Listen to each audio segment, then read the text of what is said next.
a little bit here, but it's time to bite the bullet and move some major components, that is the iron and the rectifier, to more closely mimic the Beaver Valley layout. Can't exactly limit it. The tube orientations, the tube placements are different, but in the sense of where the output transformers are, where the power transformer is, where the rectifier is, where the choke is, and I guess, you know, where under the hood the major filter capacitors. In the case of the Beaver Valley, I've actually got filter capacitors in the original can, recanned.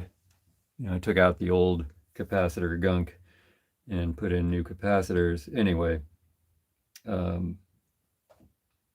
so it's a pretty major revision of the layout here. Not only that, so if the power transformer is not here, where am I going to put it? I'm going to put it over here. That's where it originally was. But the power input is here, and if I'm going to put the output transformers over here, then let me get this plugged in. If the output transformers are going to be over here, then I can't be having the power input right here. I need to move it over here to where the power transformer is going to be. So these need to move over here. This needs to move back over to its original position. This needs to move out of its original position over to here somewhere. And then the choke, which is under the chassis right now, mounted right there. I'm going to probably put that on top of the chassis, you know, somewhere near the rectifier tube over here. So if I put rectifier tube, say here, then I could put the choke like right here or something like that.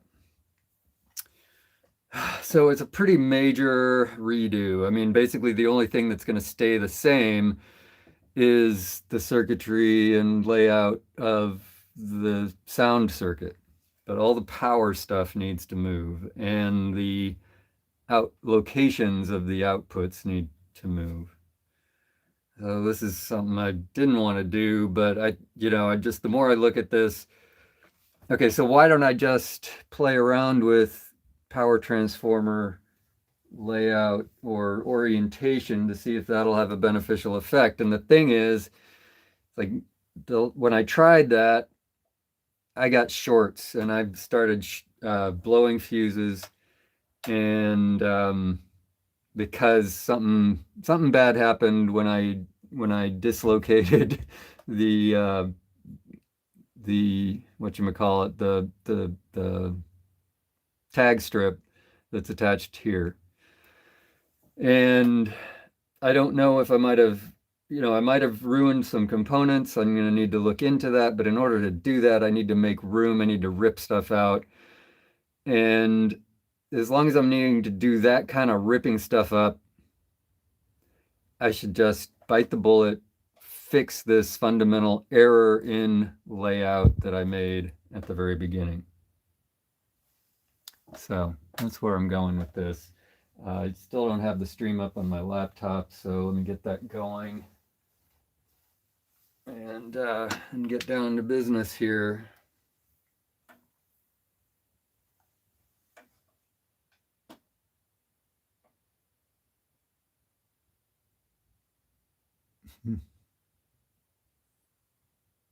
I am live. Apparently have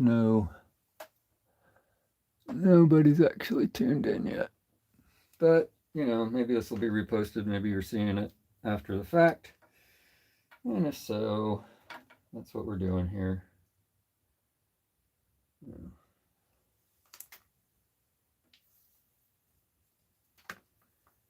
But sorry for, I might try to make some mumblings. You know, if you're wondering, I guess, I don't know if you're wondering or not, it's been a while since I was doing live streams on the subject of this building, amp testing, etc. And just kind of stopped doing those for a bit. And why? Because I was needing to have a good long think about what the next step was, and I was not liking the answer that I was coming up with, which is the answer I'm finally biting the bullet on now. So that's my deal. I didn't want to do this because it's going to be a major pain. It's going to be a major pain to try to show it on stream too. I don't know exactly how that's going to work because I'm going to have to drill new holes. I'm going to have to put in, I mean, what a pain. I'm going to have all these big holes over here like I've already had, but now I'm going to have one more big empty hole. Uh, drill another big hole over here. Probably got to drill a couple of holes. Maybe, I don't know. Might not have to drill any new holes for the choke since there's already a hole over here, or maybe I guess there's 2 holes for this output transformer here already.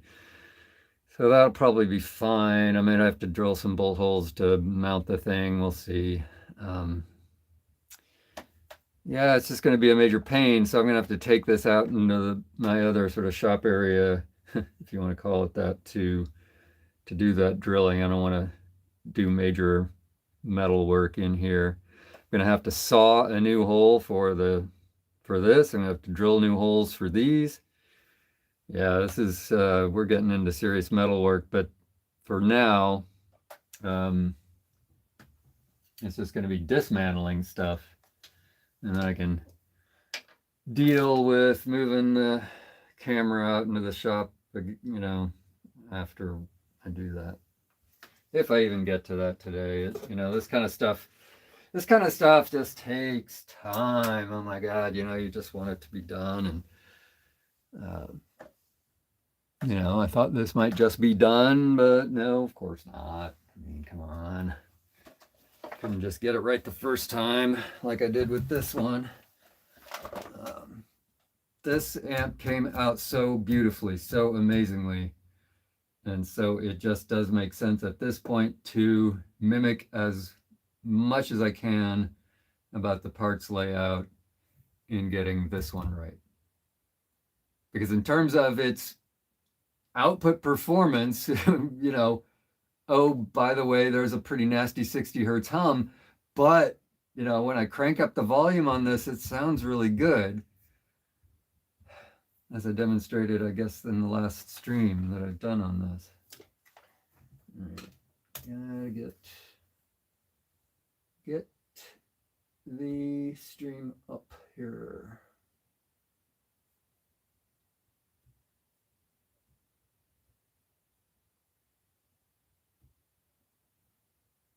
All right, give me a sec to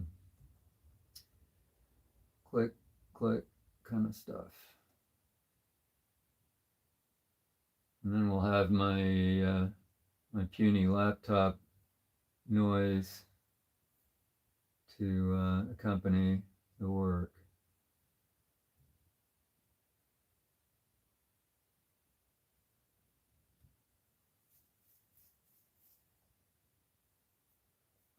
Oh, I should have put a friggin' thumbnail on this thing, dang it. Anyway, here we are.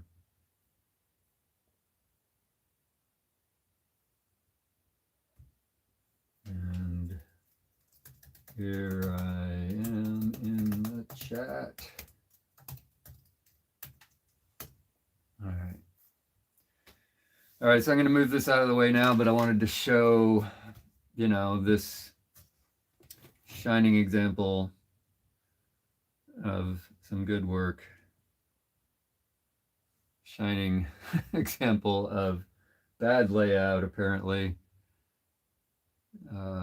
Layout's important. It's really important.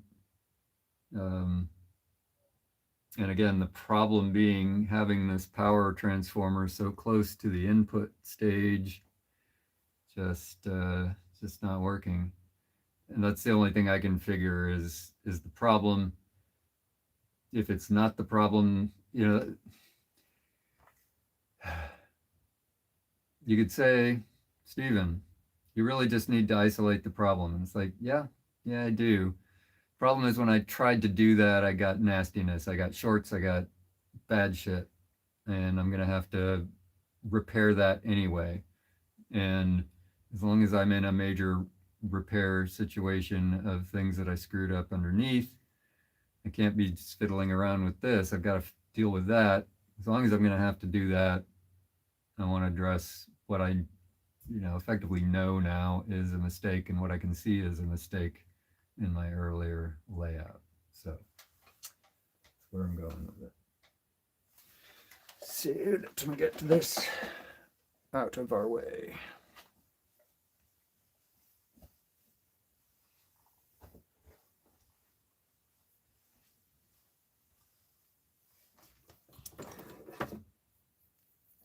And this is going to take some hot things to accomplish. Where did I? Blown fuse. These damn fuses are not super cheap, It's like, they're not super expensive, but they're like $1 each, which is, it's not a 10-cent part. So, yeah, every time I blow, I can't just be sitting here blowing fuse after fuse to track down a problem. That's the thing. And I was able to get it on a dim bulb tester without the tubes in, without shorting, but I just need to just go ahead and bite the bullet and fix this mistake.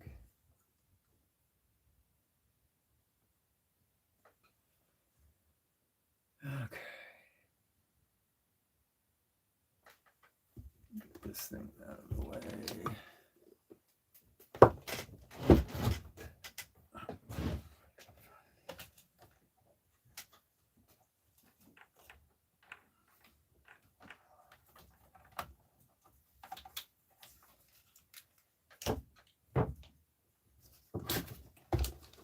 Sorry, I gotta do a little space making here.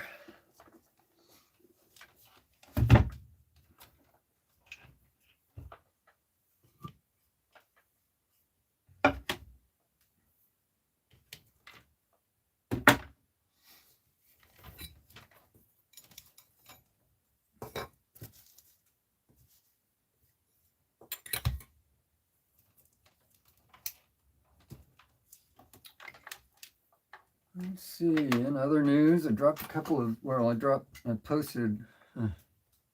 a couple of videos, really only dropped the one, but I made 2, and I've got one that'll scheduled to come up next Wednesday.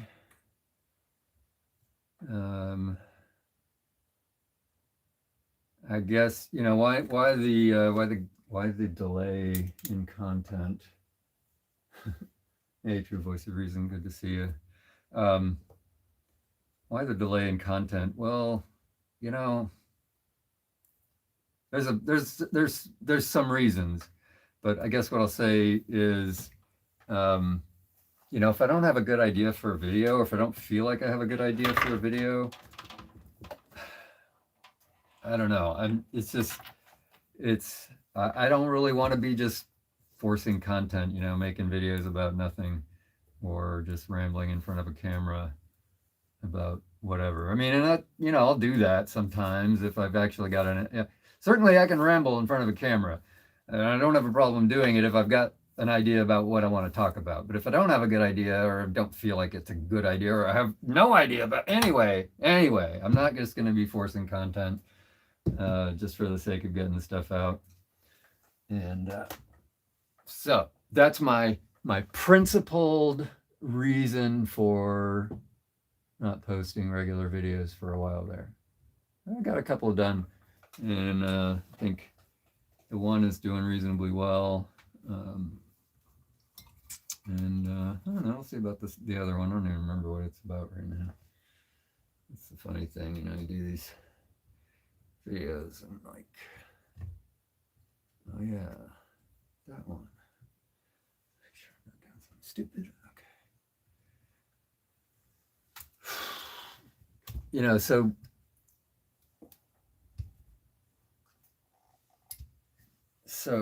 I was just gonna say, God, these things are fucking heavy. Um, you know, one of the reasons for being hesitant about doing um, some of this work is that just these iron is so damn heavy, and it can be, you know, I'm not a 90-pound weakling or anything, but uh, I need to work out my arms and wrists more because just moving this shit around can be actually painful.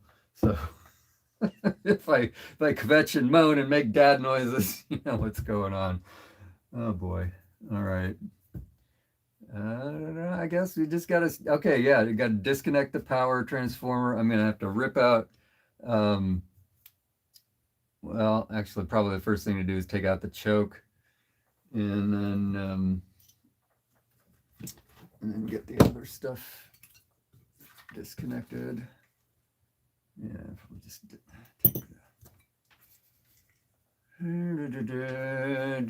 the sun enchanted evening. You will meet a stranger. I don't know where that came from, but as long as you're privy to my innermost thoughts.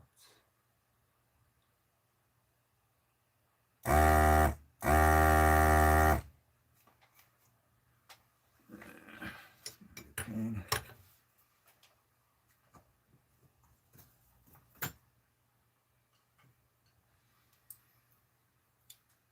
So TVR, I hope you appreciate the somewhat earlier stream so that, you know, you don't have to reveal you're being a super night owl. Just tune in, you know. It's just for you, man.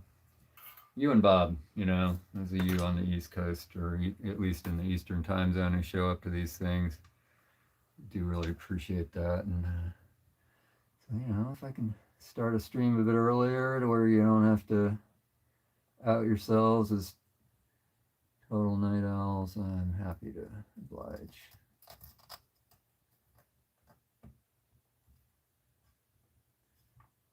Oh, vast mirror, come on.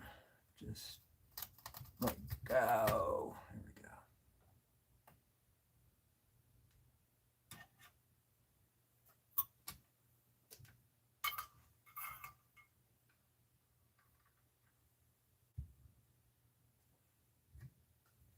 I'm a little scattered.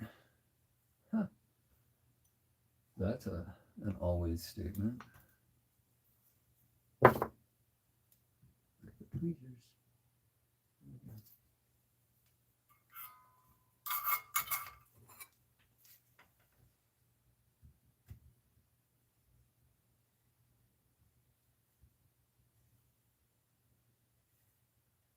I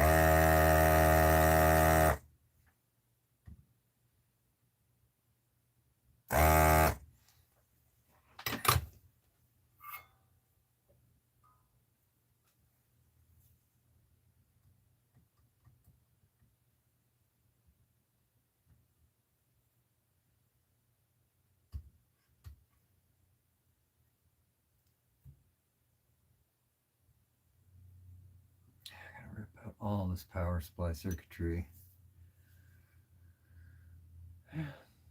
It's life. That's just life. No worries.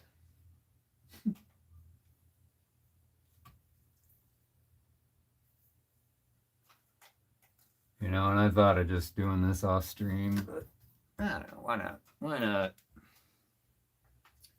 I'm gonna hang with my peeps for a bit here.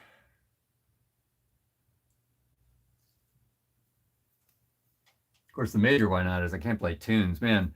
What was it? I guess it was last stream when I was testing this amp, giving it the sound test, and I played some music.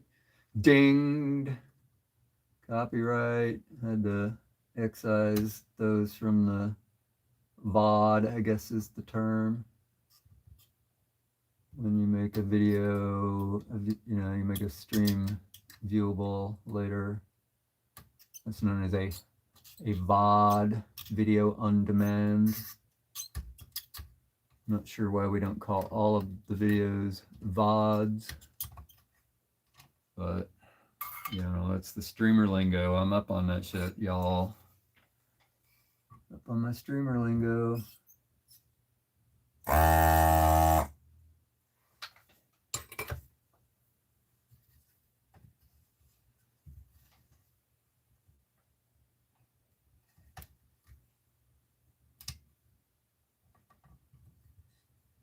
Yeah, I know TVR, but I mean, it just does occur to me that if I do start earlier, then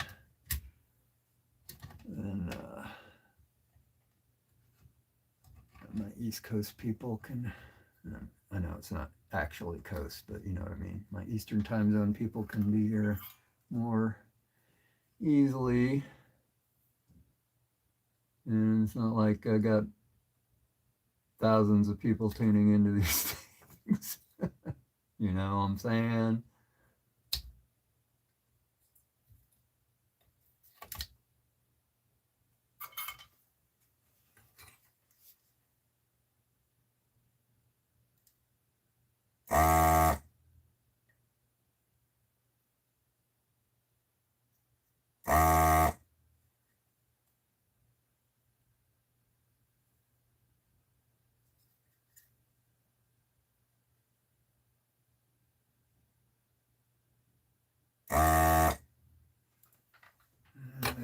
Before I totally lose it, or did I already just lose it?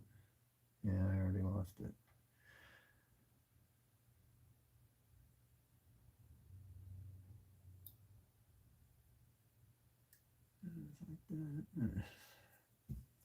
Always got to refigure out which terminal goes where. It's sort of, does it say, it sort of says here, not really though, no. Oh, actually, I already did note it. N for neutral, L for line, although it's, L for line is obscured by the solder, but the N for neutral is still on there. Good. Okay. Let's get this business undone.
Okay.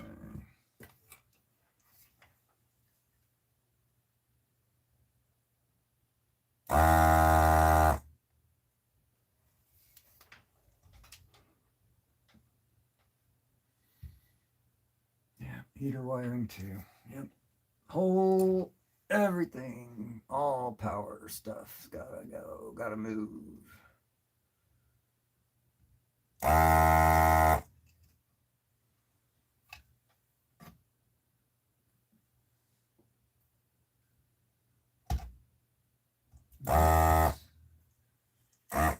Clogged.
Yeah, that's gonna go.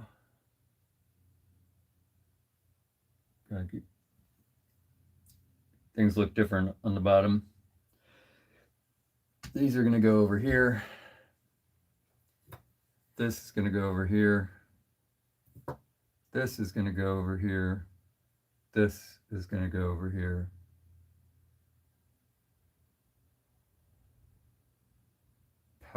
Or no, over. Yeah, this is gonna go over here. This is gonna go over here on the top. Yeah, output transformers are gonna go here where all this power stuff is now. Oh boy. Okay. Getting all this disconnected.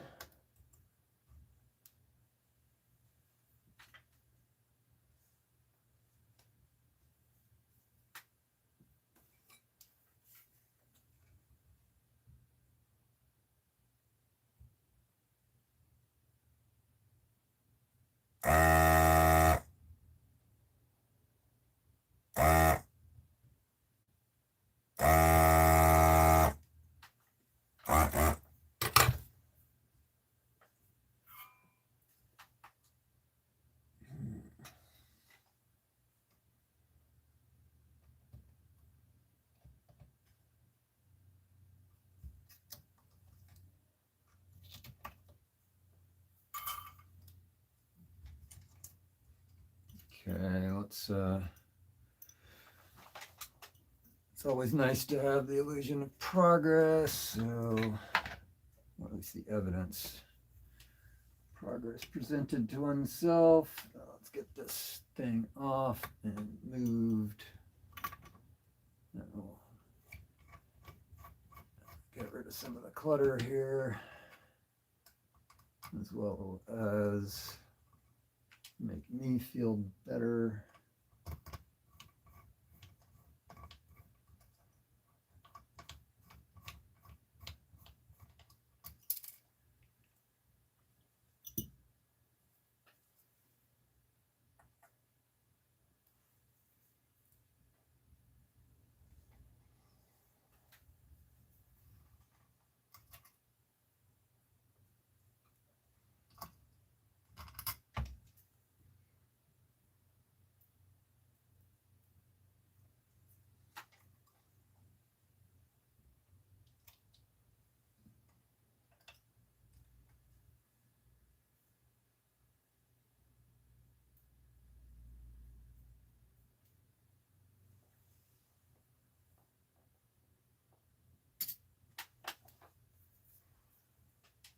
Okay, one down.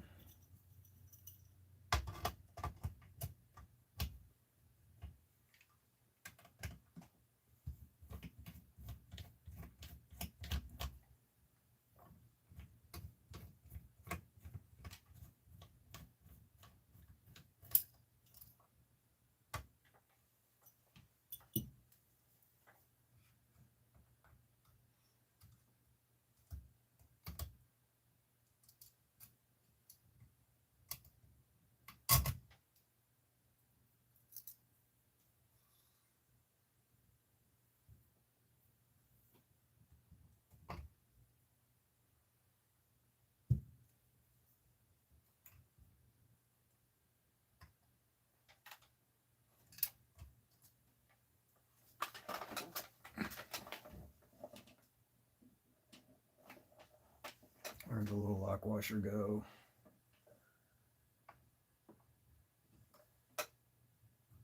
Squirrely little thing. Where did you go? Oh. No. You know, it's just much nicer to keep all these little hardware sets together than have to go fishing in a pile every time.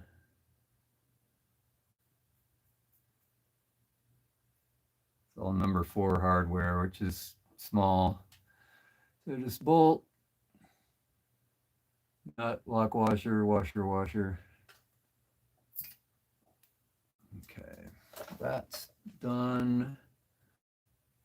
Let's just, okay.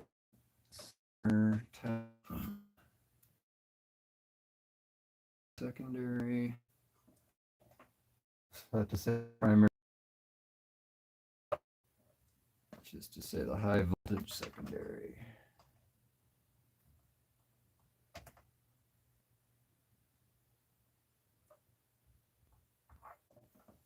Okay, doing it wrong, do it right. Was getting away with doing it wrong without tinning.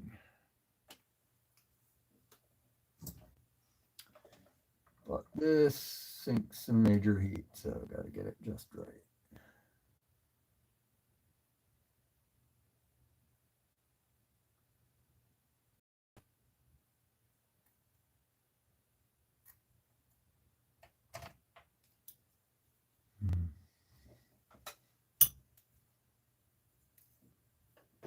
Oh my god, chat. Let's see, what are we saying here?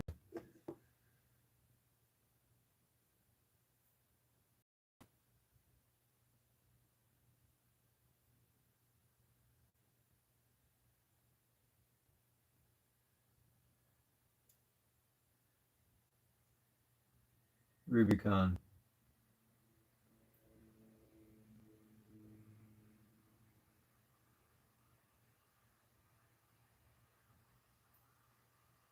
Yeah, but I'm not going to spend $120 on a capacitor that doesn't publish a data sheet. Sorry.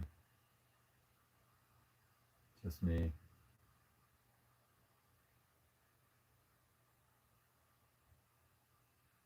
Yeah, I got to move those transformers. In terms of oh, you mean like this away? I don't know. I think I'm just going to mimic the Beaver Valley.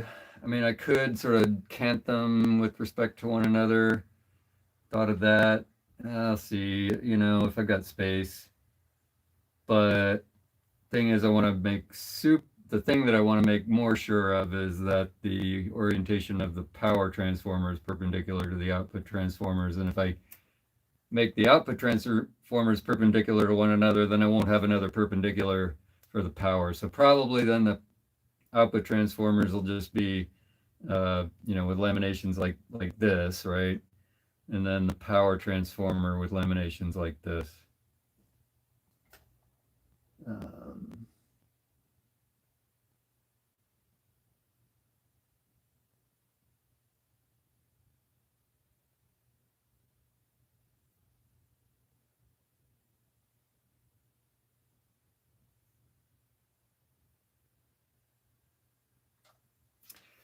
You know, on the subject of coupling caps, I know there's a lot of people who totally think you should go with super. I don't know. I mean, people have various positions on that. Um, for an amp like this, where um, I'm using an old chassis, I'm using old sockets.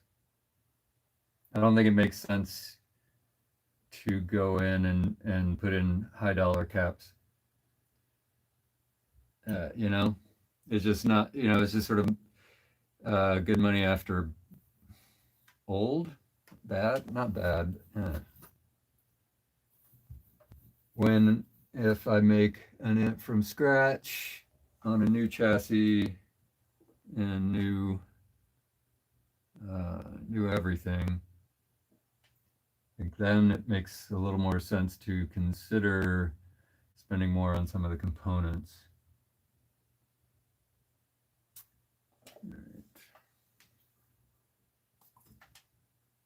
But, that said, again, I just don't see spending that kind of money on a capacitor that doesn't publish a data sheet, where the maker doesn't publish a data sheet. I just no, no. If you want me to spend major dollars, and I'm not saying you as in my viewer, I'm saying you as in a maker. If you expect me to spend major dollars on a capacitor that you say does all this stuff, then back it up with data. It just boggles my mind that when I go look for a data sheet from the maker of these things and there is no data sheet, and all I've got to go by our third party reviews online. That's just crap. That's crap. That is crap. How is that a way to do business? I mean, and obviously they've managed to do business that way, but yeah, it's kind of ridiculous.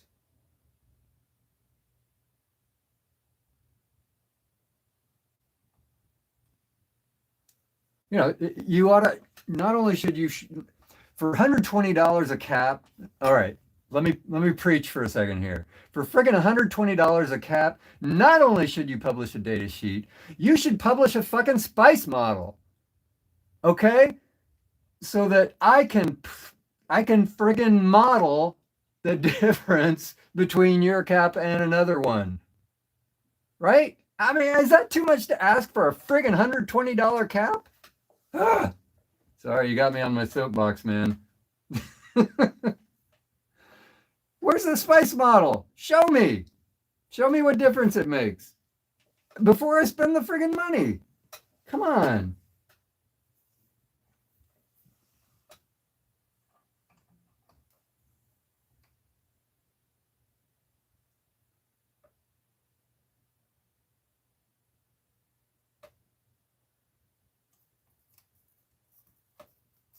Because some makers do publish spice models. And you know who those makers are? They're the ones that you find on DigiKey. They're the reputable makers, the big brands. They publish spice models for their components.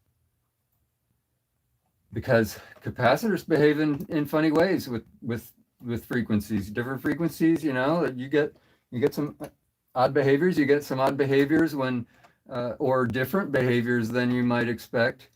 For example, if there's a bias voltage constantly on a cap, right? A cap that's sitting, with a voltage on it will behave differently than one that doesn't have a bias voltage on it.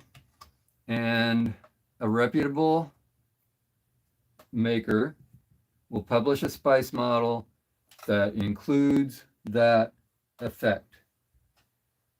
And if you really want to get down in the weeds with your components, you gotta make a spice model. You gotta do the modeling. Not all this like this will open up the cloudiness in the mid-range bullshit.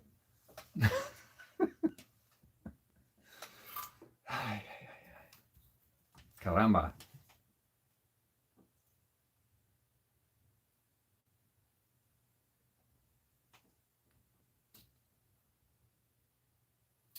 Yeah, orange drops. I'm down with orange drops. They're fine. They're good. Don't use them in everything. Um, for me, Wema, they're good. They're fine. I used it in my Beaver Valley amp, and that amp sounds amazing. Sound better with orange drops? Maybe, I don't know, but uh, the thing is, if you're going to go to even better caps and et cetera, maybe there's other stuff that should also be done. But maybe I should be using better wire, better hookup wire in here. I'm going to go with all those fancy components, then maybe I need to step up my game in other areas as well. And maybe before. I don't know. Orange drops are cool though. They're big. They can be tough. They can be kind of tough to fit in space that were originally made for smaller components. Yeah.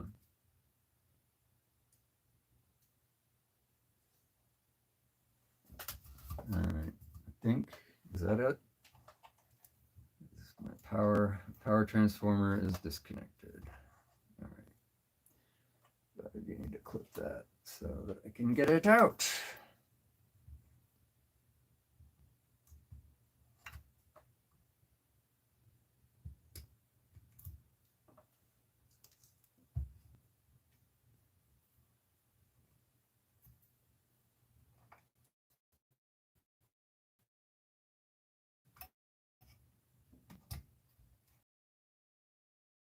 Up to do this.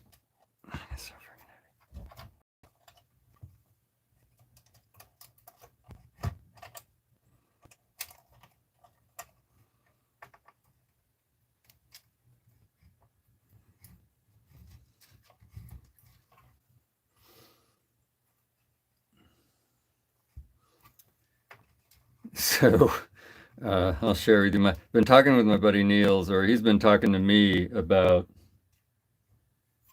Oh God, should I give this away? How many people are on this stream? Okay. Well, I don't know. Anyway, all right, I'm going to come out with it. We're going to build a prototype neutrino filter.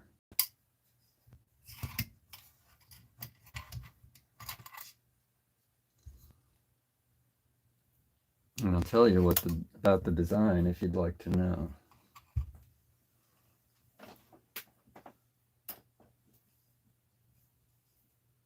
Managed to mangle that a bit, didn't I?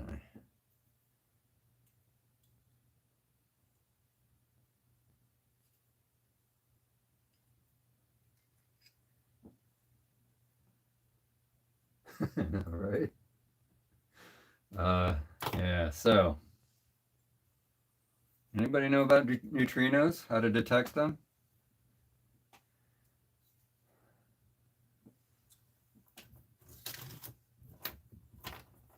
So,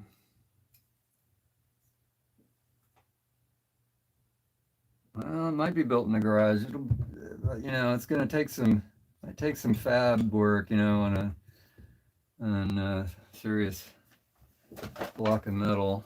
But you could also make one out of wood with the design that Niels has in mind. Yeah, what do you know about neutrinos, anybody? Yeah, not so much. Not large amounts of energy involved. Neutrinos, in fact, are pretty much the lowest energy particle there is. And that they just, have no charge, and they really don't interact with matter very much. And the way you make a neutrino detector is you put a big friggin' tank of water underground, and then you have photodetectors all over one side of it, and you the time when you detect neutrinos is when your underground tank, if the sun's over here, right, and here's our planet, uh, and if you dug your tank for your neutrino detector under my middle knuckle there, right, you wanted the time when you detect neutrinos is when the Earth is oriented like that. So you're looking at the neutrinos that are going through the Earth, and you got that big tank of water, because water's transparent.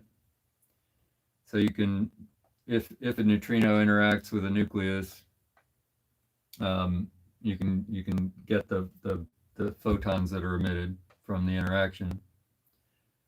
Uh, that's why the photodetectors. And as neutrinos interact so rarely with matter. And so the way to filter neutrinos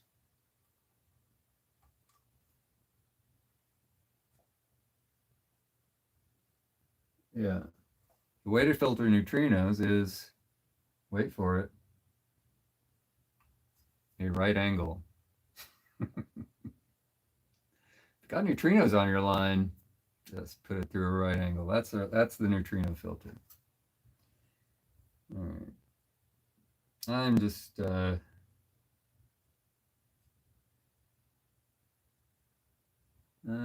a very good scammer, as it turns out. Now Niels is going to be upset with me for spilling the tea, as it were.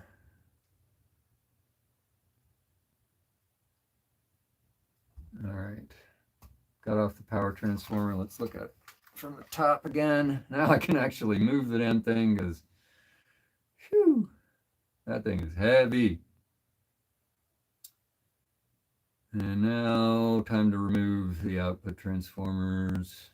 Got to get all that iron off before I do any drilling or sawing. Okay.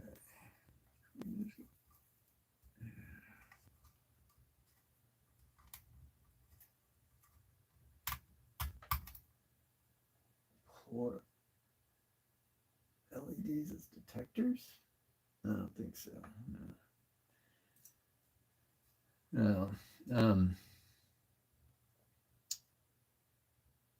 Yeah, and the reason you put the entire Earth between you and the sun is because you want to, anything that can get through the entire Earth, got to be a neutrino, basically. Uh, when I worked at Fermilab, the experiment I was on, our muon detector was down beam, downstream of 3 feet of battleship steel that we just called the steel. And then each panel of muon detectors had a concrete wall about yay thick. So, each panel was separated from the next panel by a concrete wall. And so, first of all, if whatever it was could get through the steel, it must be a muon. And then, well, if it could get through 3 feet of battleship steel, then it had no problem getting through concrete. And so but just to make sure that you weren't tracking something that had more tendency to interact with mass, and you could see these tracks quite plainly through the muon detector. And of course, it was at the very back of the experiment, after you'd done all the detection and everything else. We had a big old Cherenkov detector. The whole idea of a Cherenkov detector is pretty wild. You're looking for particles that exceed the speed of light in a medium. So Cherenkov detector, another kind of thing that's filled with water. And I'm not entirely sure that neutrino detectors might not work on some of the same. Might also be detecting particles moving faster than the speed of light in water. Anyway, you're getting particles that are moving faster than the speed of light in water, and they emit a Cherenkov ring glow thing. I don't know exactly how it works.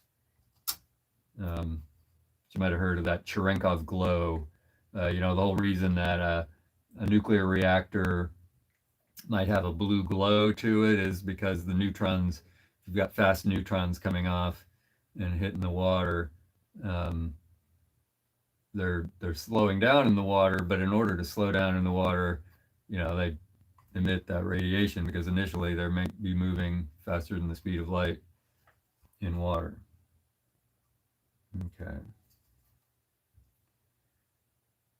Time to get off our dealy bobbers here.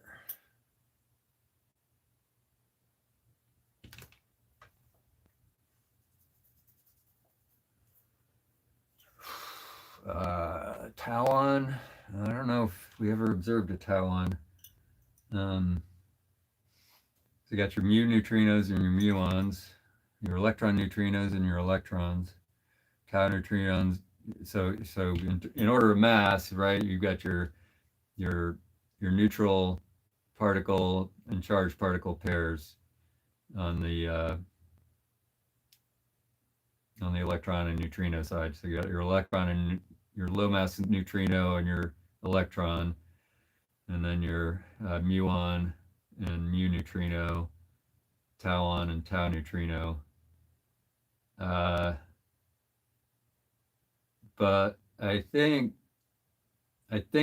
that these three are all theoretical. I don't know that any of those have actually been observed, because like the theory would say that they interact so little with matter that you wouldn't be able to ever observe them.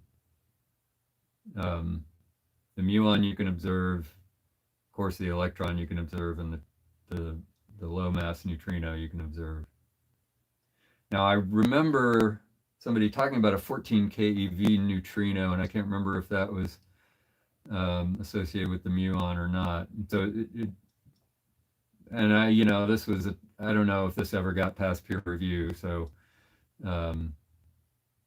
maybe I should just say less. But so at least at some point people were talking about, can we detect the mu neutrino, and thinking that they had some evidence for having detected a massive neutrino.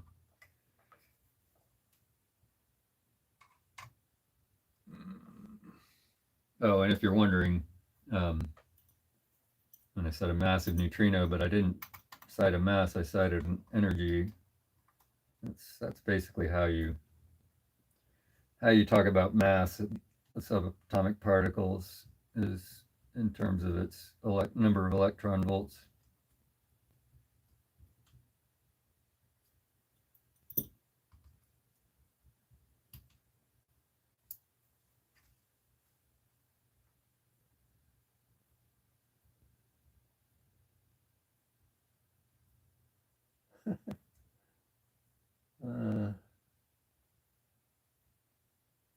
Yeah, Fermilab is wild. I used to, back in that day, I played a lot of pickup basketball. Now I play pickup soccer. But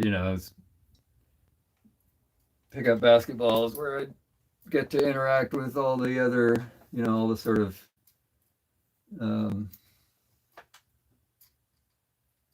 in my day-to-day, I mainly interacted with the super geeks, and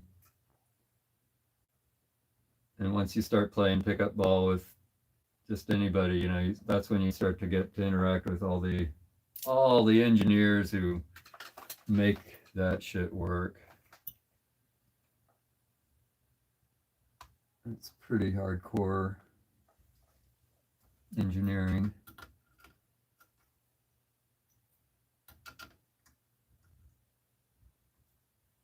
And it was a beautiful facility. You're right about that, Bob, too. It's like, who knew that, prairies were beautiful things? So they do things like have prescribed burns on the, because a lot of the, whatever part of the grounds aren't just cornfield, and there is some of that, because that was what my windows looked out on, was cornfield, which, was fine when the corn was growing, but a lot of the year was just a field of corn stubble.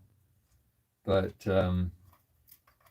but I'd go like on sort of bushwhacking hikes, whatnot through the prairie. They had prairie restoration projects on the grounds. Shortgrass prairie and tallgrass prairie. I remember driving by a prescribed burn on the tallgrass prairie one time. You know, and by tall grass, I mean like, you know, over 6 feet high grass, and that stuff was on fire. That was pretty bitching. But they also would burn the shortgrass prairie. There was more of that, and then that was really beautiful because um, shortly after the burn, then it would turn green, and you know, of course, that new shoot shade of green, which is just sort of beautiful. So it'd be that new grass shoot shade of green on the black of the recent burn. It's pretty cool.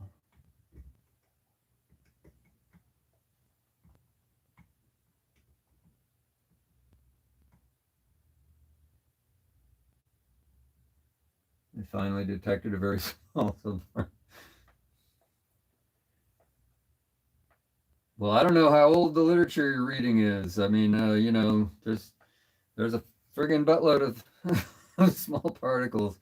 So, you know, my cousin was sort of in on, if you want to think of it this way, you know, there was a time when they being high energy physicists, were just discovering this sort of panoply of subatomic particles that you know, this is like, you know, when they were putting they were figuring out the standard model, really, and all the subatomic particles that went with it, you know, stuff that doesn't make any matter, typically has super short lifetimes that are, you know, so these things only occur, well, I mean, presumably they would have occurred naturally shortly after the Big Bang, at least, but maybe otherwise they only occur in accelerators. Anyway, you know, I'm thinking like, oh, the one that comes to mind is the J psi particle. I couldn't tell you what the friggin' J psi particle, except that, why does it have two names? And it was because two different groups detected it like close enough together that nobody could agree which name to give it. So they just decided to give it both. But he was, my cousin was working, he was doing his undergrad at Berkeley in the late 70s, and got sort of hooked up um, with some kind of, you know, as an undergrad, I think, got hooked up with research going on at SLAC, the Stanford Linear Accelerator. What's the C? Center? Anyway, it's a 2-mile long straight tube. And then he did his PhD at Berkeley. And so that must have been, that was sort of wild time, right? They were, you know, everybody got to be discovering new stuff, new particles, and then those were the glory days. After that, it's all been just cleanup, a lot of it. You know, there are the big there are still the big experiments. You know, I mean, pretty much every high energy physicist would have been on at least one of the collaborations that found the Higgs boson.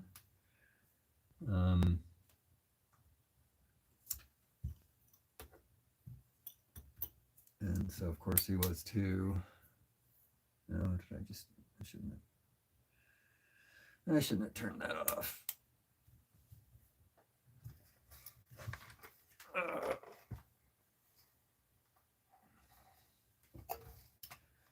Yeah, he sort of confessed to me at some point that maybe he shouldn't have. The physics might have been more interesting if he'd gone into solid state physics, because unless that a lot of what was gonna, a lot of the physics that was gonna happen in high energy physics from that date on was just figuring out the details, what he called cleanup, and yeah, I guess I'm gonna have to detach these here.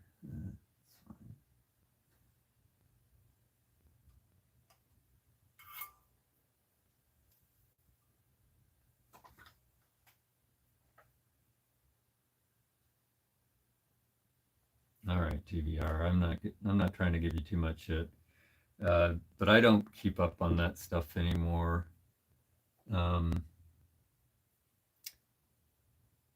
It's well,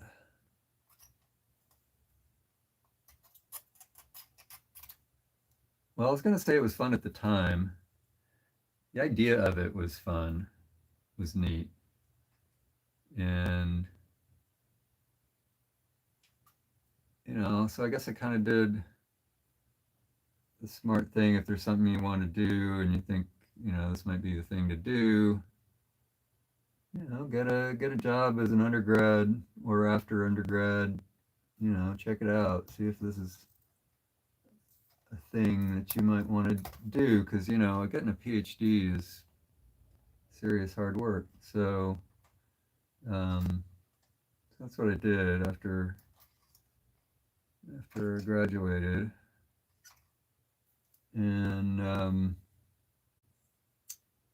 as it turns out,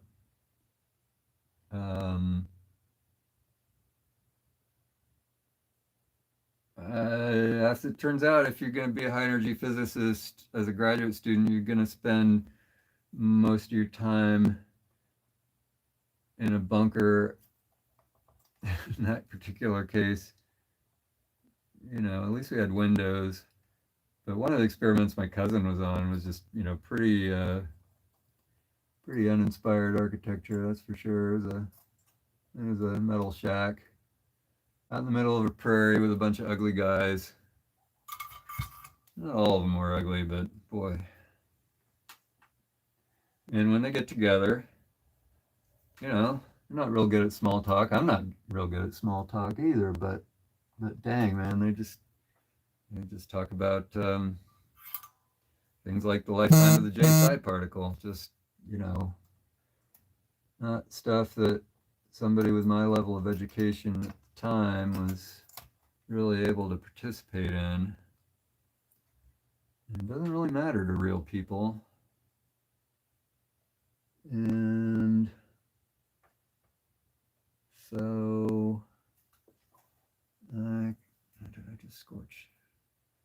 So I just decided it wasn't for me.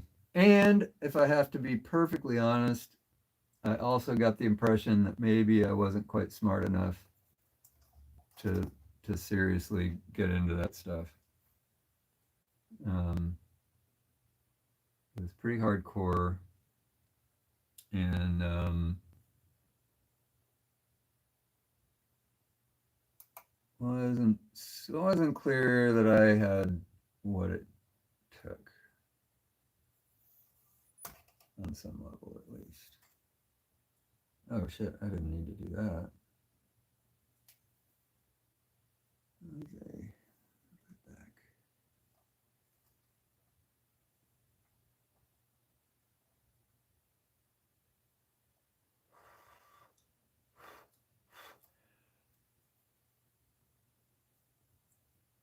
Yeah, I wanted to. Oh, that black wire. I wanted to get into a field where there might actually be some women involved. And so that's why I ended up doing what I did. but I wasn't, I'm a geologist now, but I wasn't a geologist for grad school, or I kind of became a geologist sort of in effect through the subject of my major research. But I went to school in hydrology in the Department of Civil and Environmental Engineering. And geez, I managed to mangle the hell out of that wire, didn't I? And I remember going to the, bulletin board or whatever, directory sort of board in the hallway showing pictures of all the grad students and literally counting up the number of men and women on the board and going, okay, I can deal with this.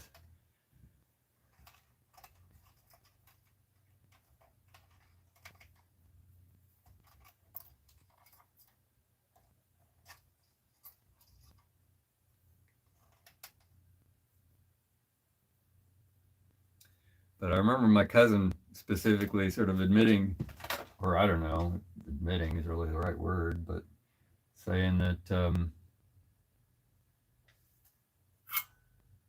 he'd at least a good chunk of the reason he'd gone into high energy physics instead of, say, something more, I don't know, actually what he would have considered maybe more interesting in the long run, solid state physics.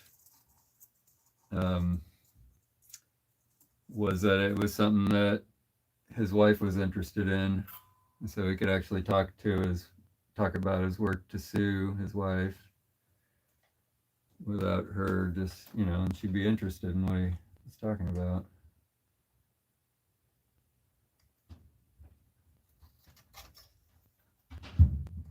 So yes, my cousin became an energy physicist to get girls. And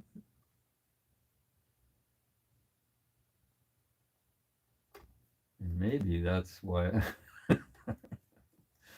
Because it was a different time and place than when I was contemplating getting into that particular field.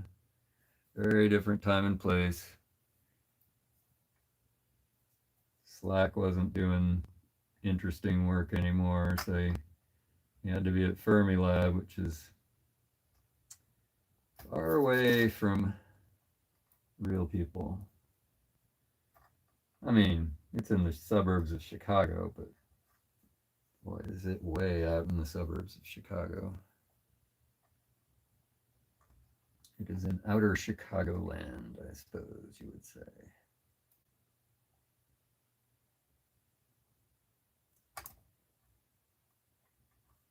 It's a great place to go if you've already got a partner, I suppose, but not a good place necessarily to go to meet one.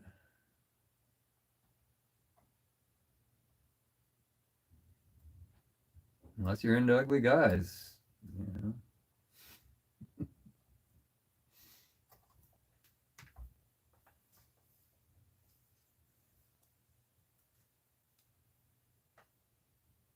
It's not like there weren't any women at all.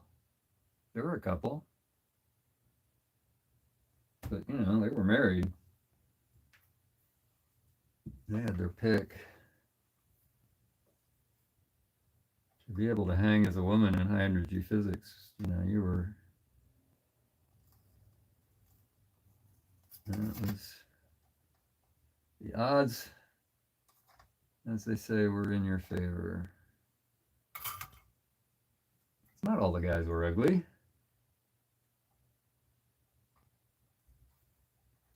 Not all the guys.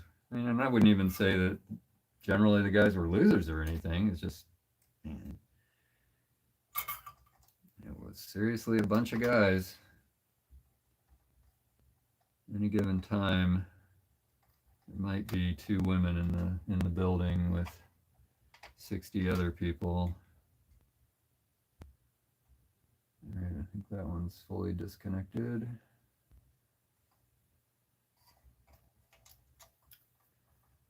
Yeah, and also, it was sort of the reality that there were different experiments. If you were on one of the big collider experiments, then you were sort of, your office might be in the big skyscraper, high-rise building. Um, you'd be sort of where the action was, but dang, if you were on some fixed target experiment, uh, and you were out in a bunker somewhere with whoever else was on that experiment, and just wasn't going to be a great time.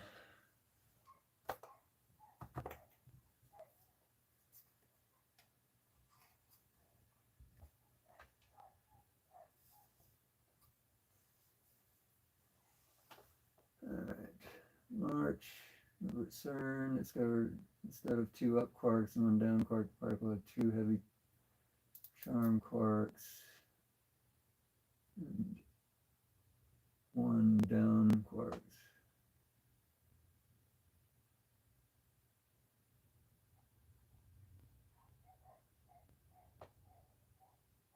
Huh. So it was a nucleon with, charm production. My cousin's experiment was involved with charm production. Anyway, yeah, I don't know anything about it. The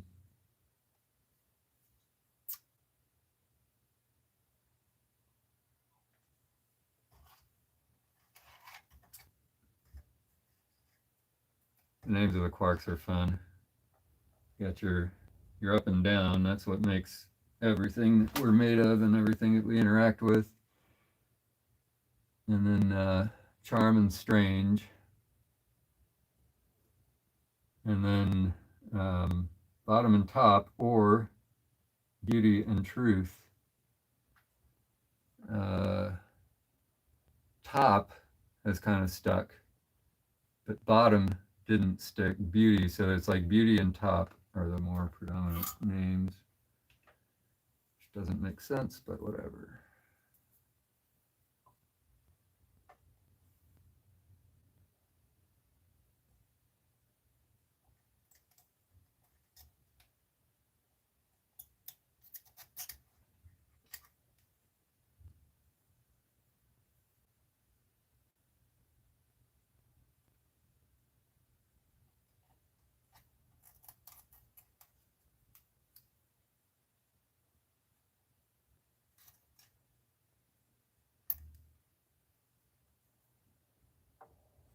So I guess was the point, was this a stable nucleon that they found?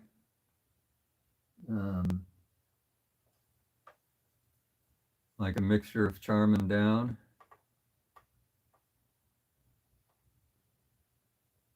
That would be interesting.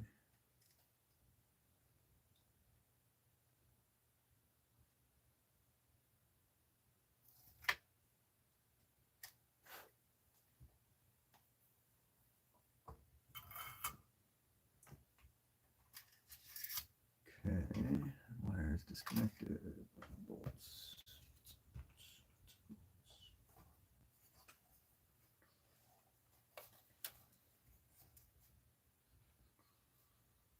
But man, it's this physicists really figured out their PR on some level. I mean, the whole getting the taxpayers around the world to pay for those colliders. Amazing. Amazing. I mean, think about that. Like, because it's cool, right? It's cool stuff. But on some level, okay, I'm just going to say it. Who cares? It has no real relevance to anybody's life. It has no relevance to anything that exists in the world. I'm not saying it's useless, completely useless to do, but Boy, it's pretty damn close to completely useless. Yet we spend so much. I mean, those things are not cheap. That is an understatement, right? These colliders. Damn.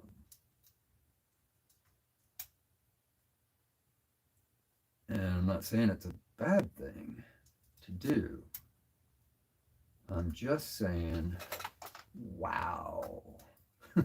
You guys do some amazing PR that you got all these countries' taxpayers to pay for some amazing toys so that you can figure some shit out that doesn't affect anybody or anything. Not really. Cool to know. Cool to know. Not saying there's something wrong with that kind of basic research, but the cost, oh my God. Wow. Here's my theory of how they managed to do that. Probably want to get us working on some useless shit instead of, because we know how to blow you up. We can make bombs. You don't want that, do you? I don't know.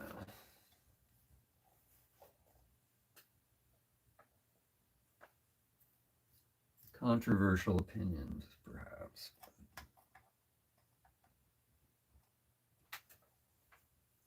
It's just sour grapes, because I work in a field that just has like, we're asking for like gas money and peanut butter and,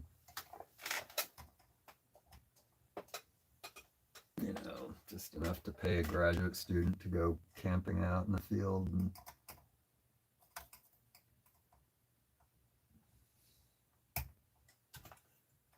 the sorts of budgets that induce sticker shock in panels and program managers at the National Science Foundation in my field are just like rounding error. Fucking rounding error in one of these big ass experiments. And not saying anything either about I'd much rather we spent more money on that than some of the other useless things we spend money on. But man,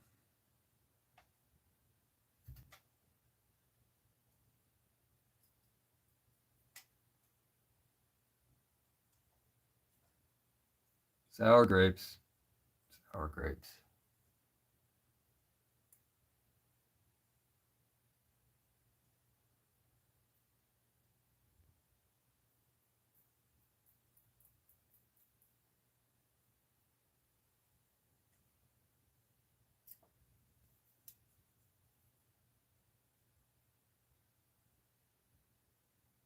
TVR, that's because it's probably one of those particles that has such a short lifetime. You missed it. It's gone.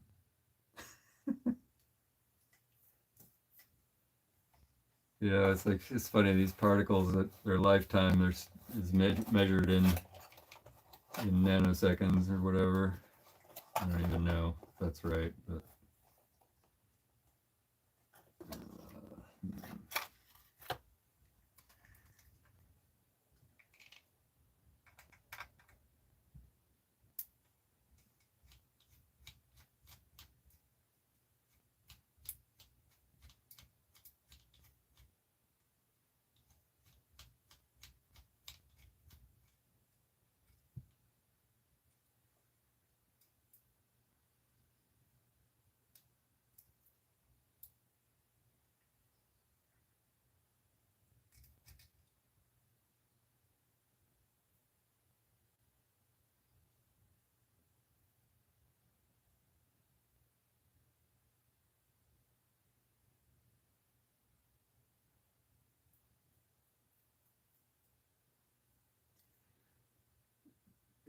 it's, you know, and I will also point out um,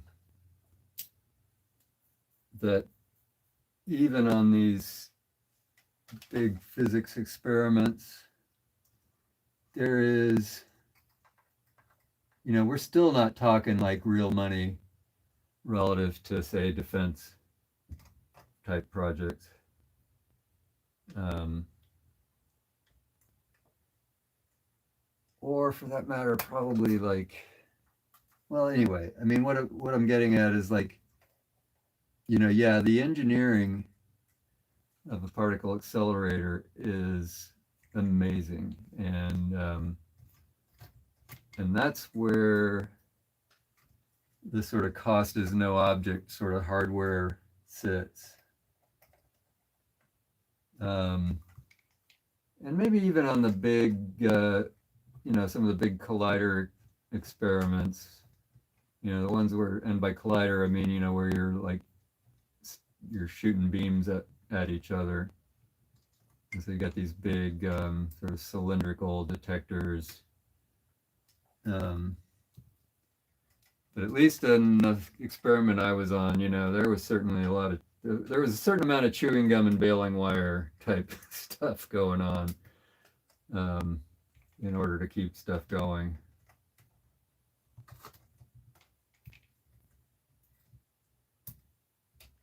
So it's not like they were just burning dollar bills out there. It's, I don't mean to give that impression.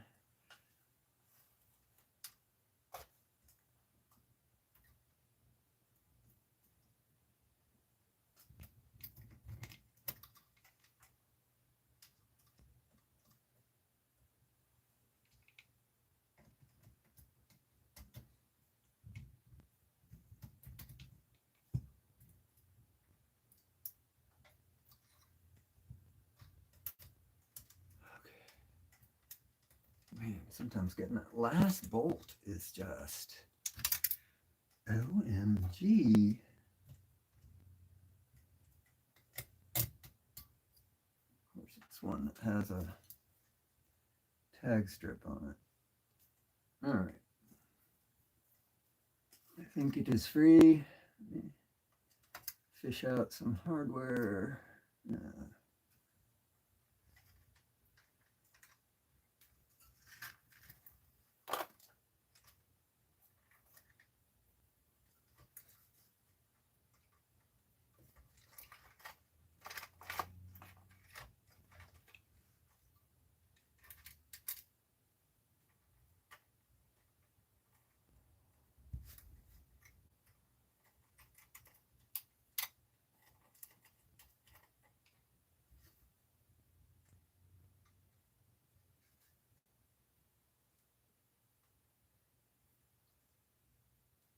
All right, iron removed. Let's hardware together. Oh, I'm gonna. All right, let's see what we got here, and then see if I can first rattle out the.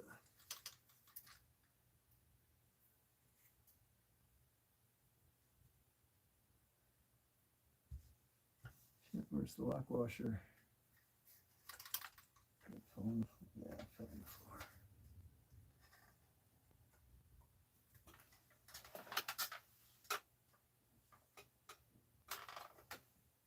Ah, not a lock washer. Shit, where'd the lock washer go?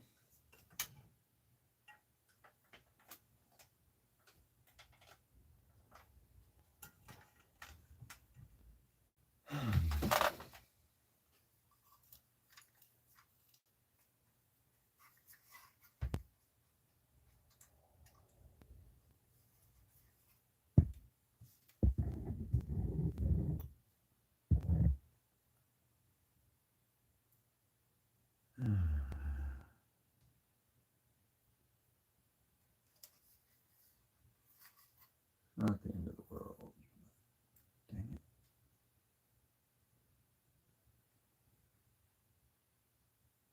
There it is. Whew. All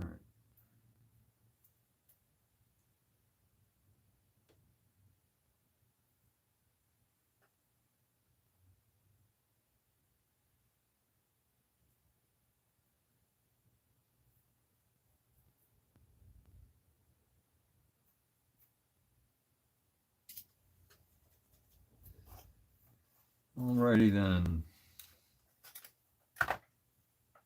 Now comes the part that let's do some layout here. Let's do some layout before we start. By we, I mean me, but let's do some layout before we start cutting and drilling, etc.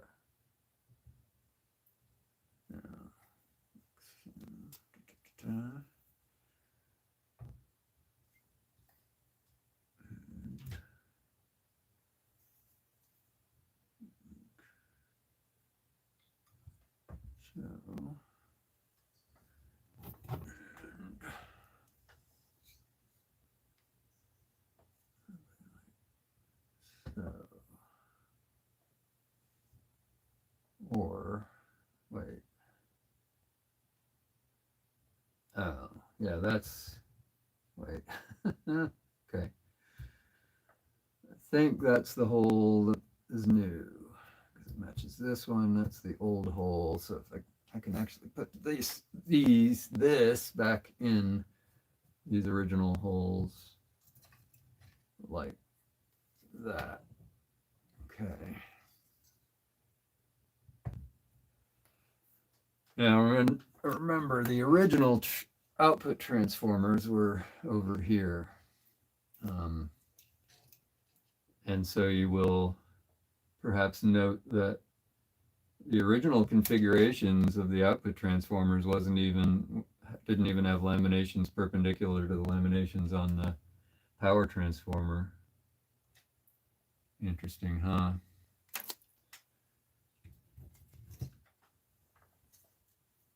So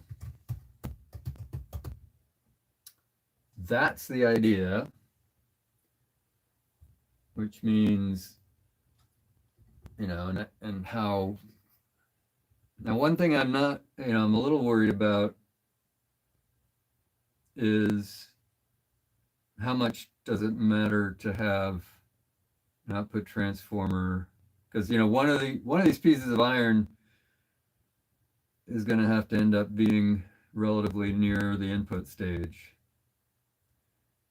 And so is there a problem with that?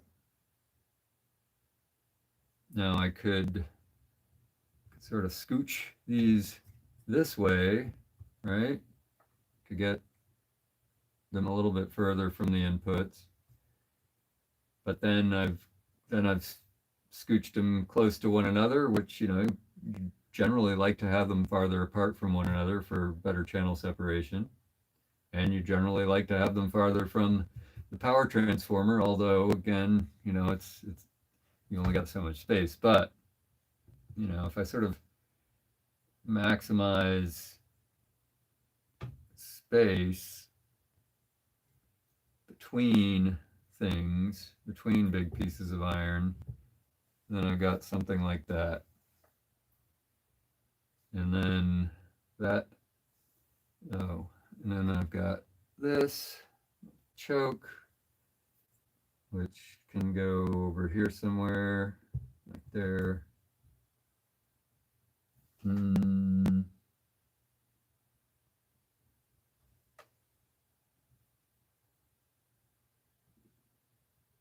where exactly, don't know, but let's just say, maybe it's right here or something.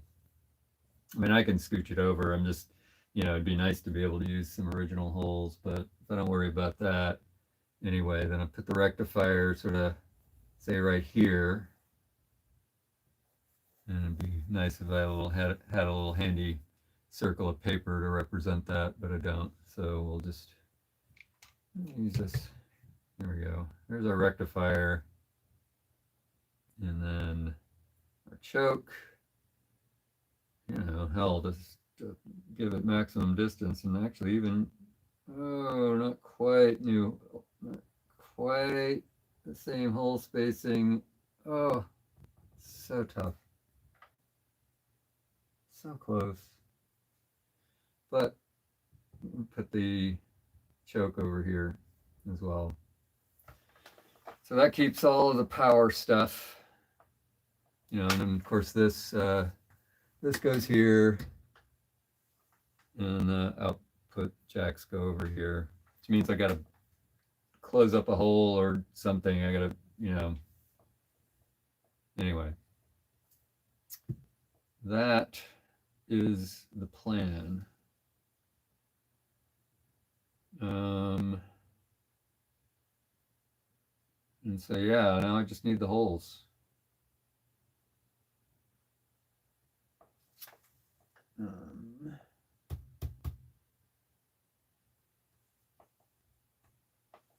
But I got to tear out some stuff underneath first as well. And I should go ahead and I think I should probably do that before I commit to holes.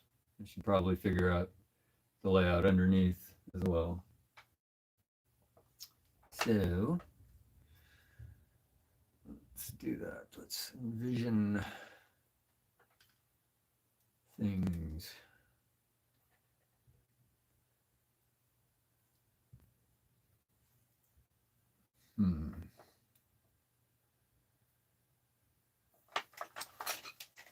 I'm just going to ask Google a question here.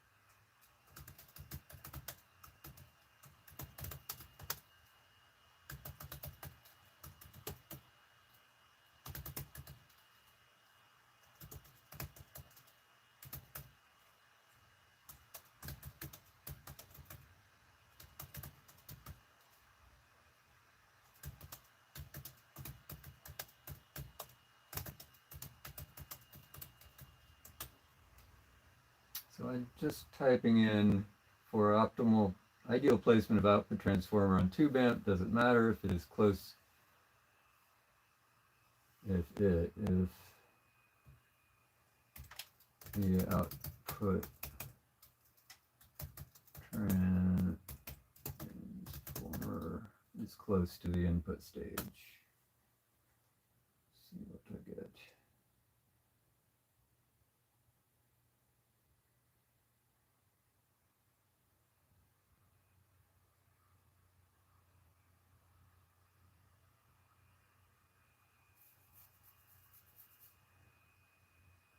I was hoping an AI would give me something here.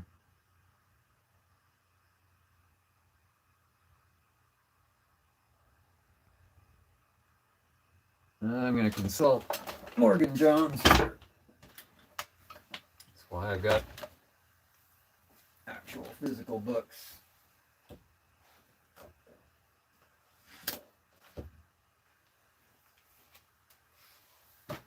Okay. Perhaps we can do a little reading together from Morgan Jones.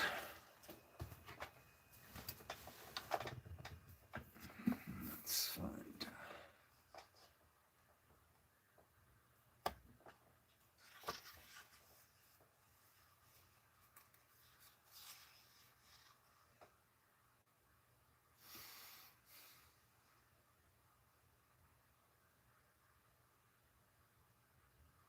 All right, this comes under planning. Chassis layout. A valve amplifier uses a large number of components, needing relative positioning that minimizes the length of connecting wires, yet prevents them and their wiring from interfering with each other. Chassis layout breaks down into the following considerations. Electromagnetic induction is number one. Minimizing hum induction from chokes and transformers into each other and into valves.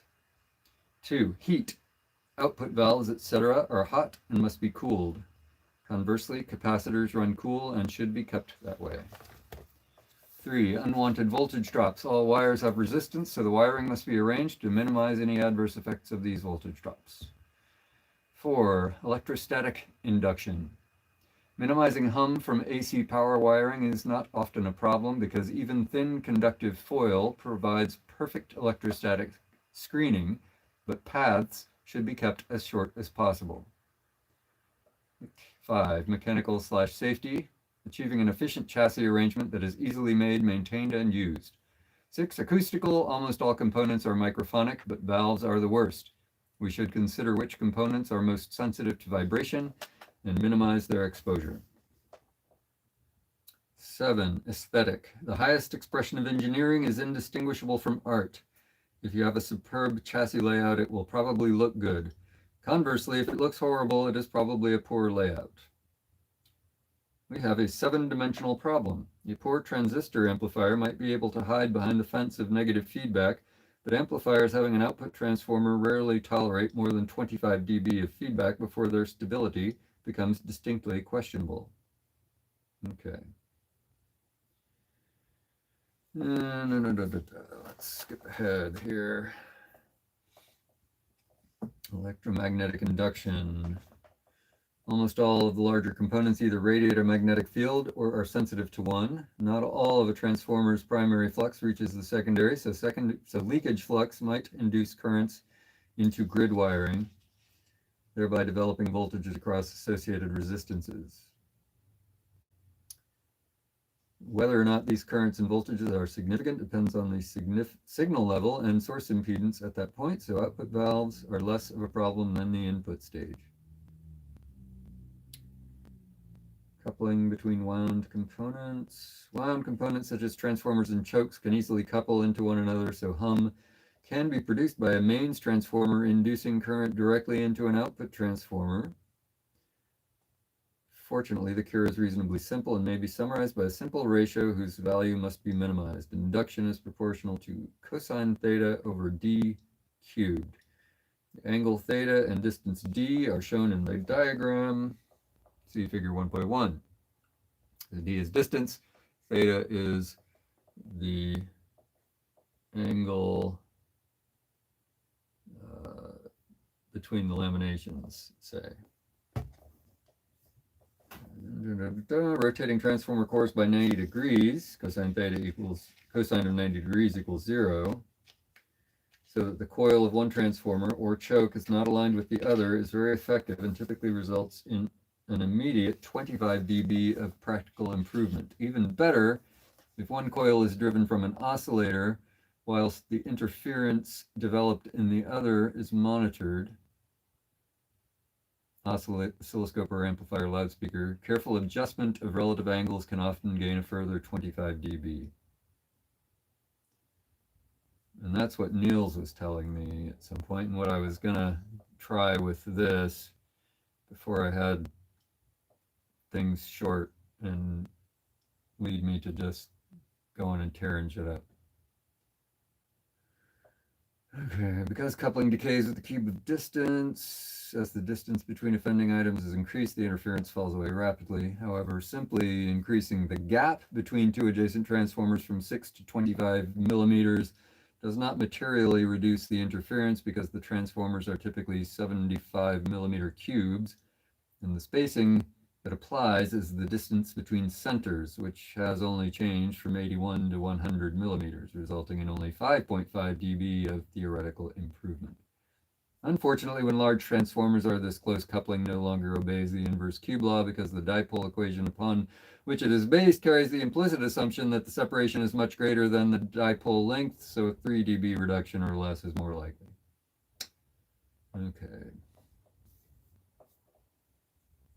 Let me just keep reading here. Another consequence of size is that if other layout considerations force an output transformer and mains transformer to almost touch, we should not only ensure that their coils are at right angles to one another, but also align their centers. When the centers are aligned, each edge of one coil induces significant current into the receiving coil, but because the edge distances are the same, their induced currents are equal and opposite, so cancel. But if one transformer is slid to one side whilst remaining at right angles, the edge distances differ, complete cancellation no longer occurs, and increased induction results. Well, that is very interesting. So, that, I guess, is why we often do see all our transformers in a line. And so that means that wherever I put this, I want the line, I want these to be on the centers of these to be on a line with the center of this.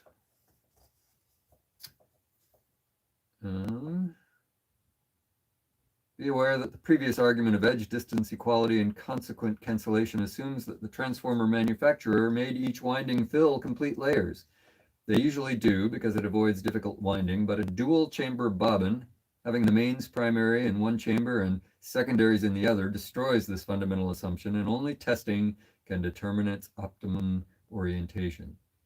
Although smoothing chokes are gapped and therefore inevitably leaky, they don't generally have much alternating voltage across them, so their leakage is low, and they can often be used to shield output transformers from the mains transformer. The exception to this rule is the choke input power supply, which has a substantial alternating voltage across its choke, so its leakage field can be significant. A poorly designed mains transformer's core can easily be saturated by the large current pulses drawn by a large reservoir capacitor. A poorly designed mains transformer's core can easily be saturated by the large current pulses drawn by a large reservoir capacitor in combination with a semiconductor rectifier, producing a particularly ragged leakage flux. And this can be quickly identified using a search coil. Oh, wow. I think I have a search coil.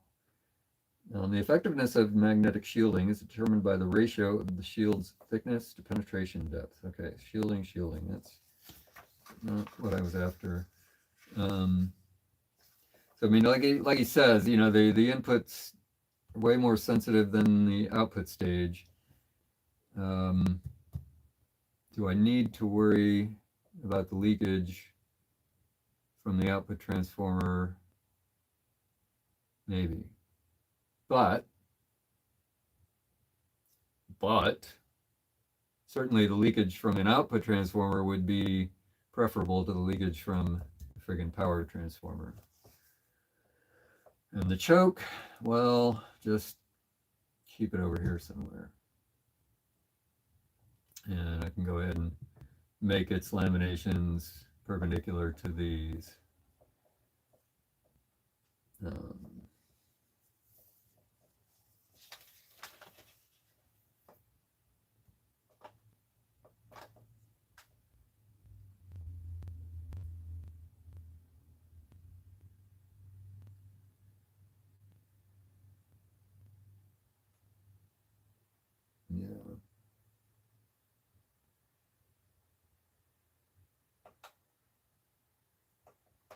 Bob, yes. And welcome, Bob. Good to see you here.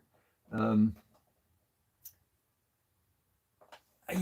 know I could put it on a whole separate chassis. It's just, this isn't that sort of project. And that, like, for example, that is, I think, what I'm going to do when I make my sort of my Tube Lab SE type 45 single-ended triode amplifier. I have a nice chassis for the circuitry. I've got like seriously over powered power transformer and choke that Niels gave me. They're just, it's just too big to be putting on one, that little aluminum chassis anyway, and so I've got a separate chassis for that amplifier, which is just simply to say, for this amplifier, I'm just not that interested in making the Um, Not to put too fine a point on it, this is not that the budget for this amp is not such that it can tolerate a whole separate chassis, because then you got to have interconnects and the whole bit, and it's not just that. It's just then it becomes a whole it just becomes a whole other deal, doesn't it? On some level, and this one just doesn't have just isn't that deal. I guess is what I'm clumsily trying to say. Um, Obviously, I don't want to freaking hum. So, geez, though, yeah. Shielding. Um,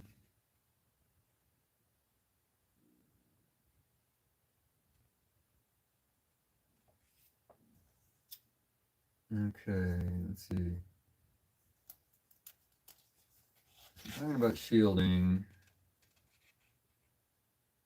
Penetration depth, blah, blah, blah. Less than 100 kilohertz is always better to avoid leaking flux than it is to attempt to shield it.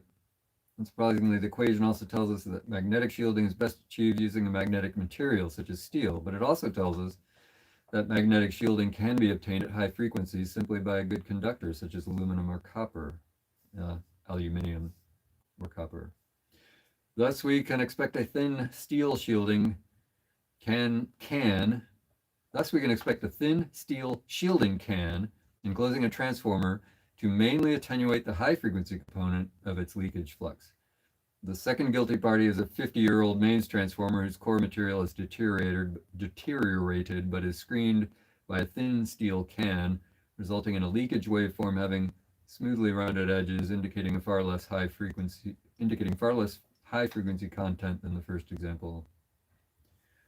Little of the second example's shielding was due to ferrous shield diverting and containing leakage flux, but the majority was due to losses.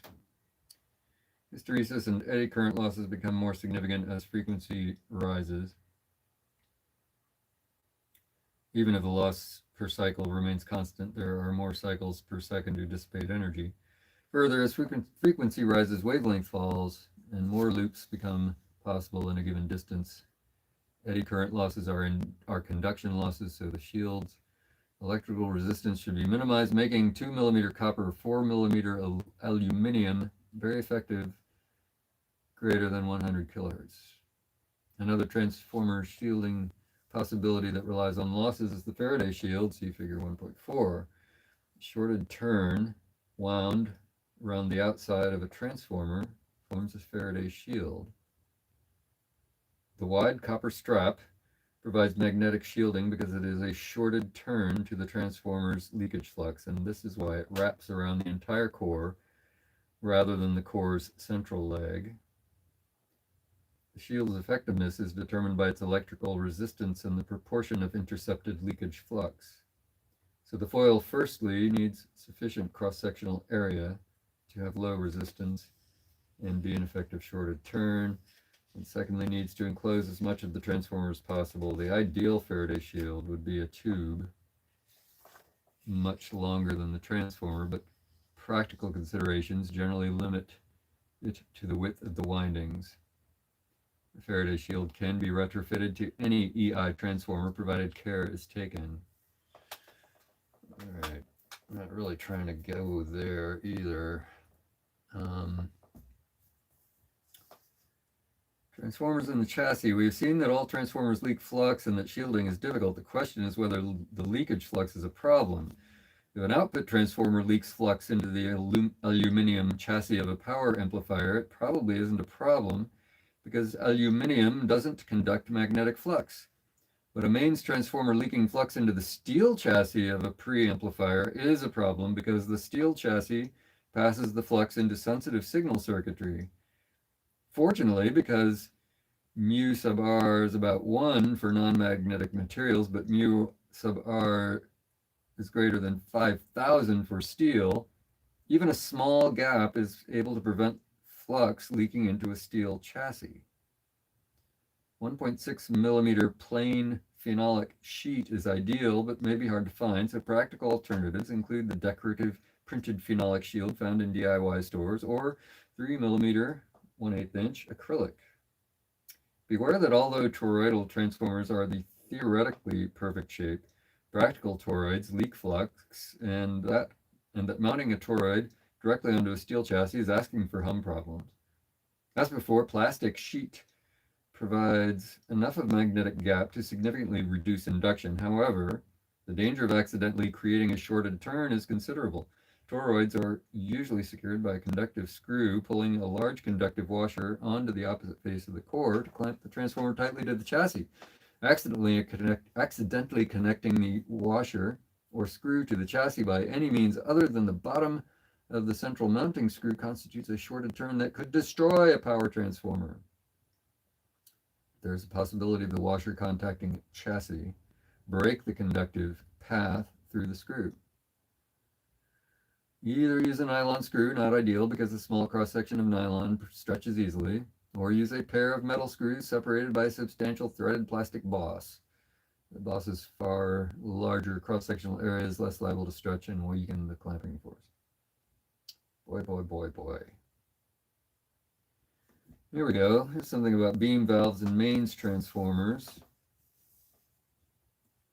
Beam valves deliberately focus their current into thin sheets that pass largely unintercepted between the horizontal wires of G2, thus improving efficiency. This means that a vertical beam deflection would affect G2 current, and because G2 is typically supplied from a finite source resistance, Ohm's law ensures that this would change VG2, thus changing IA.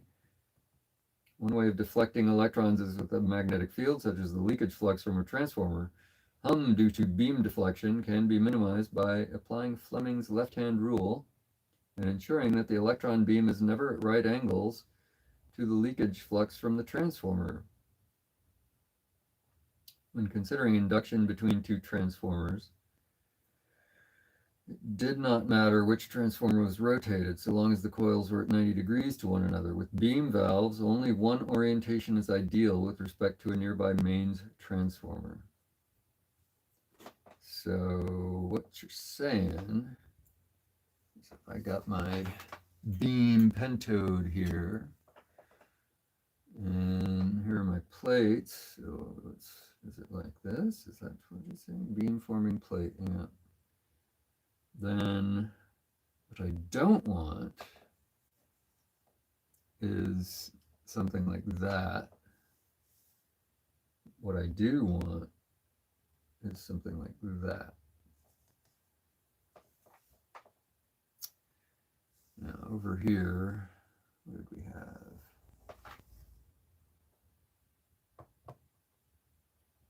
Here, sockets and pins are squirrely as fuck.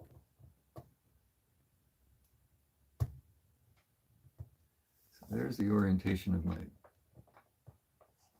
damn, what the hell?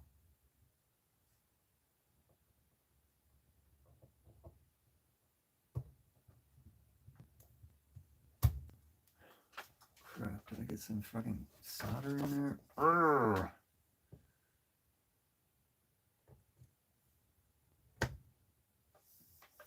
So check it out. So my plates are oriented like that.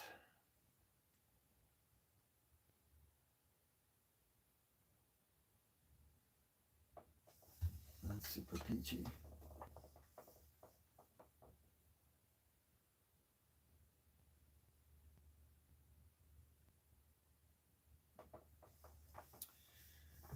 Which would indicate that the optimal orientation of the power transformer would be like that.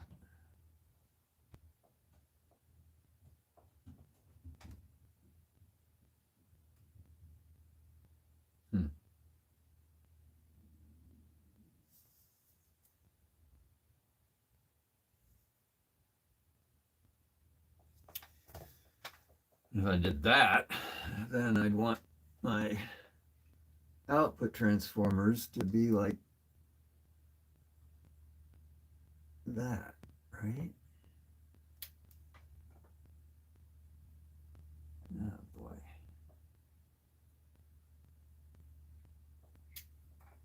I don't know if that's going to happen.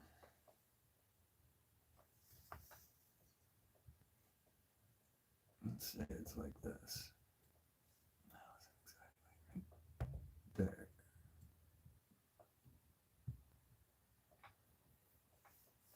And it's obviously not optimal,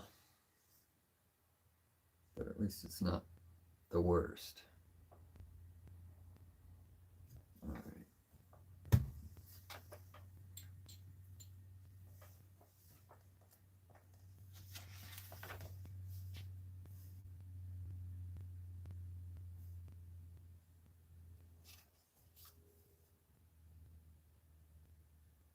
All right.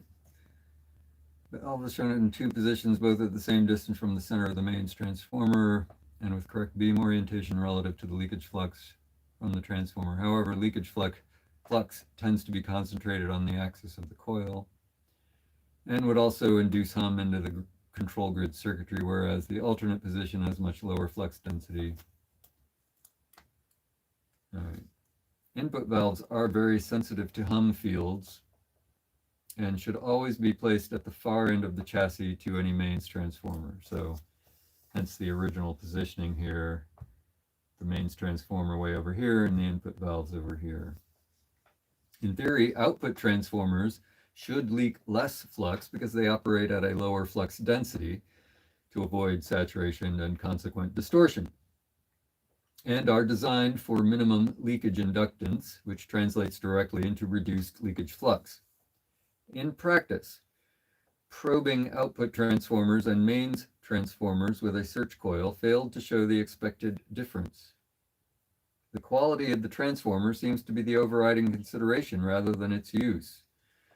Thus, a leak TL12 plus push-pull output transformer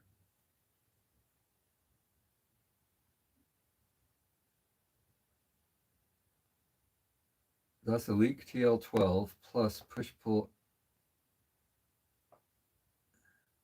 output transformer leaked more flux than a good quality modern output transformer in a single-ended amplifier, despite the latter being gapped.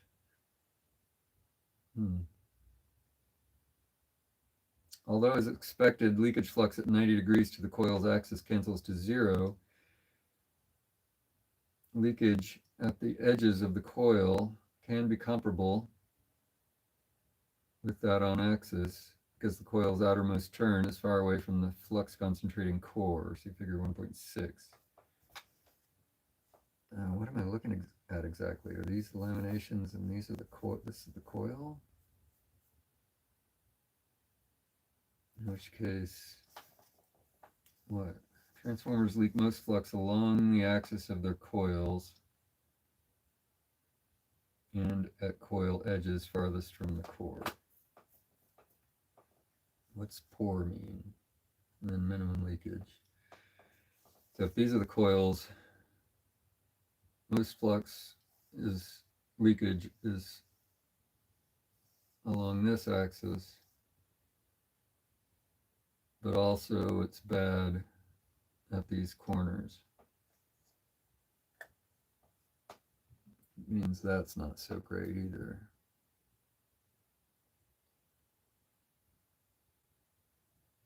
Again, ideal would be that, but more to the point of inputs,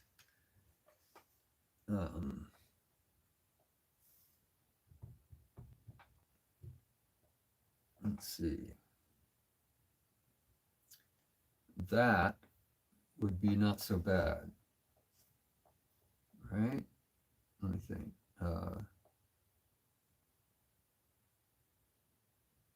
Coils are going this way. No, the axis of the coil then is straight up and down.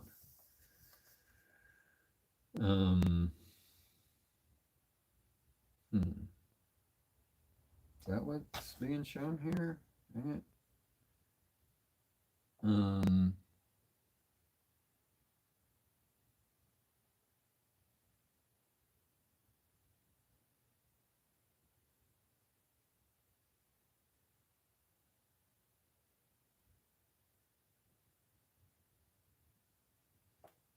Yeah, why would it show it this way?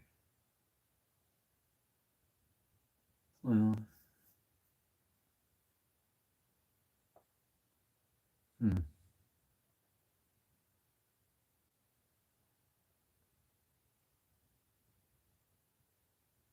But I guess what it seems to say is that that in any case this would be a better orientation, for example, than like the worst would be something like that, right? So, no, wait. Okay, it's gonna have coils going this way, right?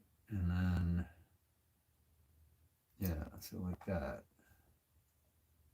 So, right, the worst thing would be something like that. Because the maximum leakage would be along this axis. And so this would not be as bad, and this would not be as bad, and this is probably the best. So hence do it like that.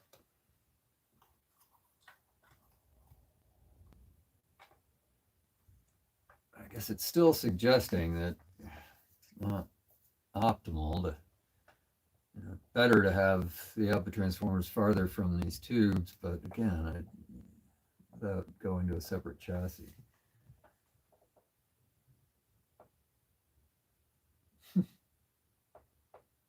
Well, you're always welcome, even if you're late. I'm just going around and around with this, wanting to make sure that if I change things, it's not going to be just as bad. I guess bottom line is, even if this thing is sitting, like this over here, it's the most important thing is having this far away from these, and that's achieved. And I think that's about all I'm going to get here. Just to say, yeah, you do kind of want to consider leakage flux from your output transformers. Probably not that big a deal though, especially if you got the orientation right. And actually, it probably would want to line it up like that, so that because of the whole like being close to the edges of the coil is worse than being near the center in this case. So do that. And this one goes. Jeez Louise. These leads are just snagging onto everything. That can go in between like that. I want to line up all the centers of these. Yeah. But that, so the reading had real results here, and that I don't necessarily, I would, it seems that it would be preferable to make these tubes on that particular axis with the output transformer, and thereby put all these transformers a little bit closer together than to have it, say, scooched all the way over here, in which case you've got perhaps a bit more leakage coming from this edge here. Yeah, something like that anyway. All right. And then as long as these are lined up and these laminations are perpendicular to those, that's probably good enough. And then this one can be over here, or just kind of somewhere over here, really. Again, probably best to make these laminations perpendicular to those. But I got to put in my rectifier tube here somewhere. Seems like the general idea with that is keep it as far away from all the signal tubes as possible, which leaves me, limited room to put this, but at least the axis of this is this straight up and down. It's not like I'm aiming the thing at the tubes like that or something. That would be the worst way to go. And now that I think about it, the original orientation of this was underneath the chassis, like so, sort of aiming whatever leakage flux might have been coming out of this straight at the base of the circuitry for these input tubes. I don't know, maybe that was part of the problem. Don't know for sure. Anyway, scooch this thing way over here, oriented straight up and down. Should be good to go.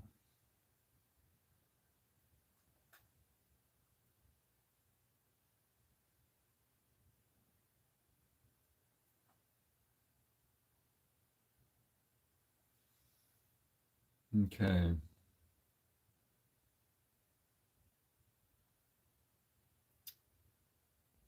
All right, I think I need to then come up with some actual decisions on placement.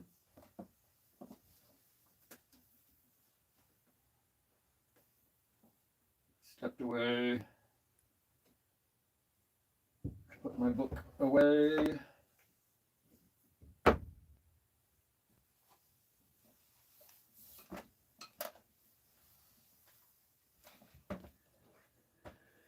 Okay, so I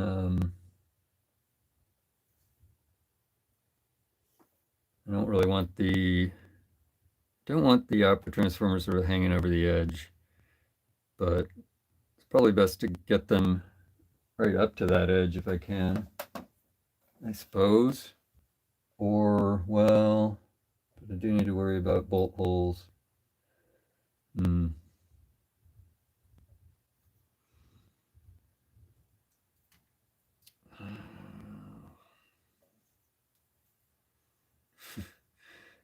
Having all these leads makes it a little difficult to, can't just sit this down.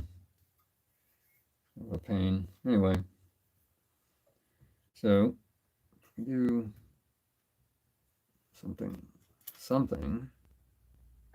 exactly. And then there's this thing. I might, well, probably, you know what? I'm going to probably be moving that anyway. But I think it's probably time to look underneath, make sure all this is going to be copacetic. Probably go ahead and get some of that circuitry ripped out of there, tag strips moved and so on, which will probably include this tag strip onto which the main filter capacitors are mounted. This tag strip is the DC power supply to this tube. So that'll stay there, but it won't be sitting bang up next to the filter capacitor. Filter capacitors will be way over here. Yeah.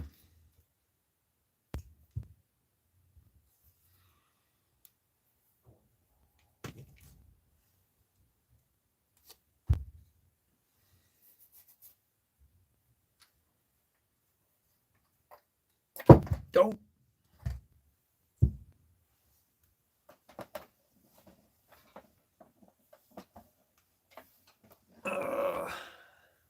Got to step out for a sec.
Here I come. Okay.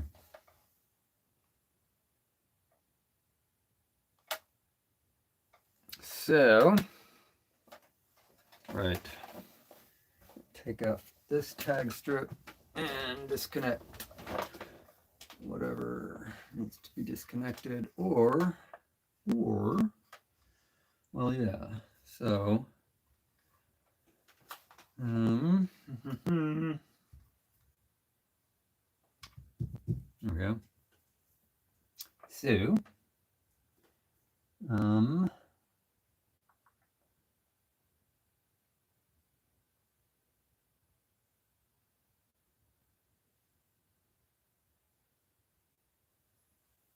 remember, what was this? What's this resistor about? This resistor. Oh, right. Yeah. Shoot. Yes, that's my dropping resistor for the heater supply. Right. Which is why one of the, yeah, I may need to move that. Yeah, since my stuff will be way over here,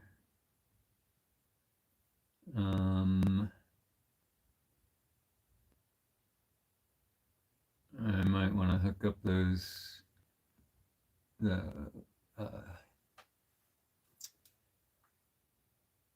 probably want to just tap into, put in the heater winding leads like here, just that's the closest.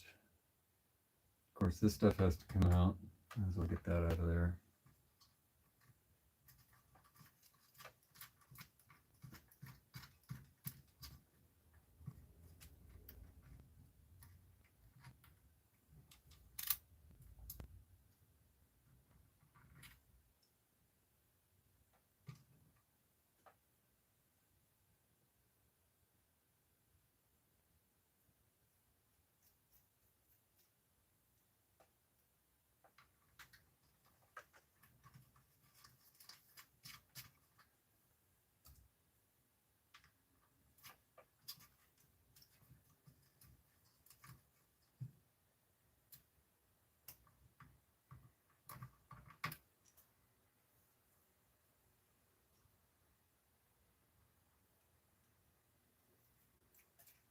Oh, so many holes that are going to need to be made.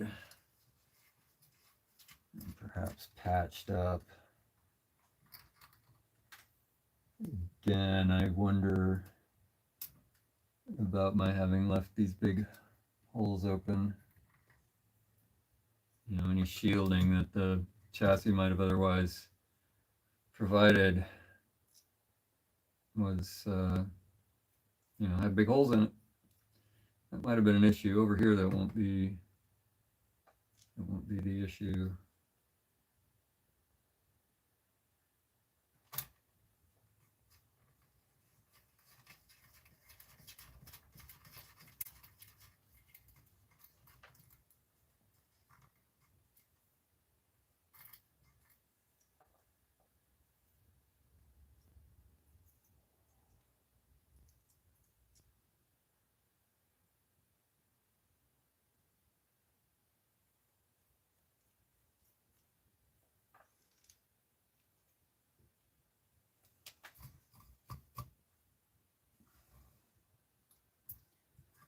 So I'm just looking to see what exactly this needs to be disconnected from.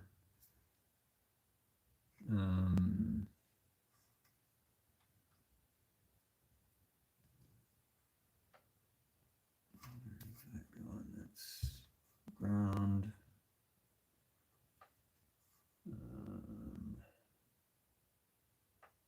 That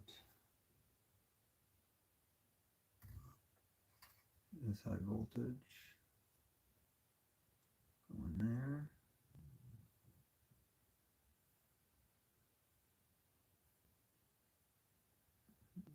Okay, and then of course the resistor. Just go ahead and remove here. All right.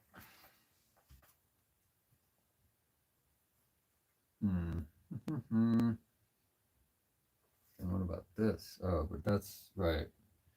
Just got freaking oversized capacitors on my DC power supplies. That'll stay there. This makes it hard to get in there, but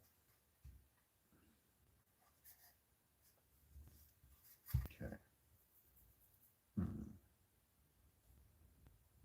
Hmm.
Sorry, I gotta fuss and bother.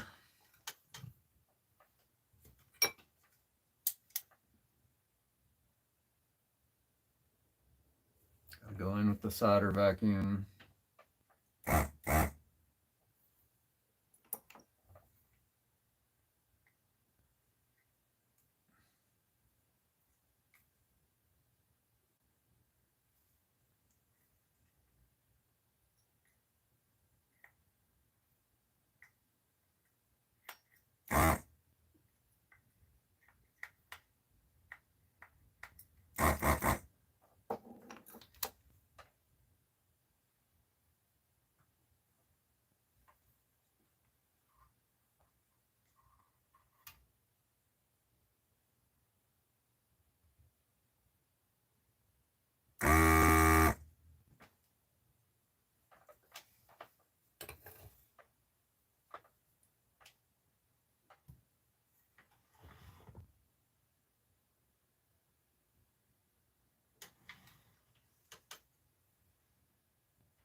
Okay.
One thing about a ground bus is it sure does sink a lot of heat.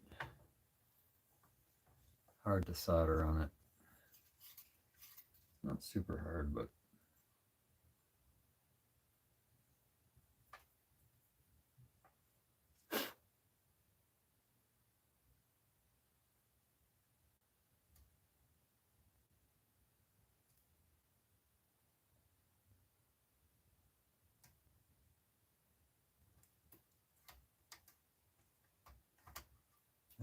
Jesus. Guess that wire is going to need to be replaced anyway.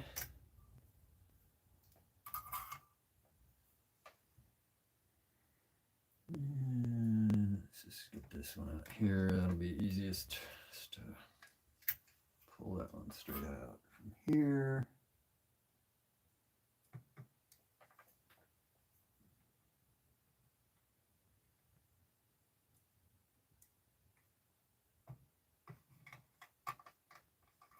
Oh boy. Yeah, well, I pulled, and what I got was insulation. Again, this wire will need to be replaced. Come on. What? There we go. God. Ugh. Jeez. All right.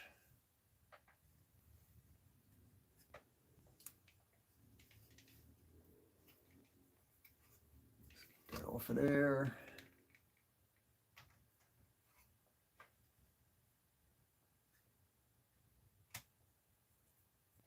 Ow. Duh, but ow.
There we go.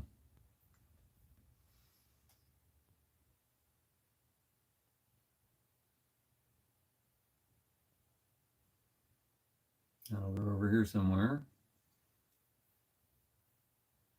And this will go somewhere different. This will go somewhere over here. So let me get that out of there as well. This will need a new wire, but I'm going to leave that there for just because.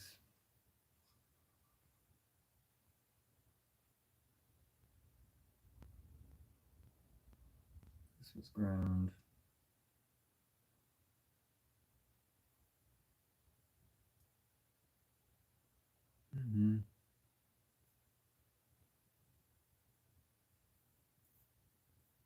Okay.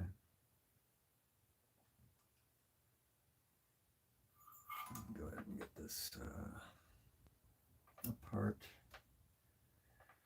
Because, okay, so these wires, these big long red wires, these go to the cathodes of both cathodes of the input stage and phase inverter, and then these go to the outputs. This is the feedback and cathode bias network, part of it anyway. And like, so these are the feedback resistors here, and then these are the main cathode bias resistors here. And so that's going to have to go over here somewhere where there's so much room, but there we go. And so I don't know where exactly I'm going to fit that, but not over here. Might put that over here, actually, since this is where the outputs will be. Okay. Got to reach that ground bus, of course, but is what it is. Anyway, let's get these,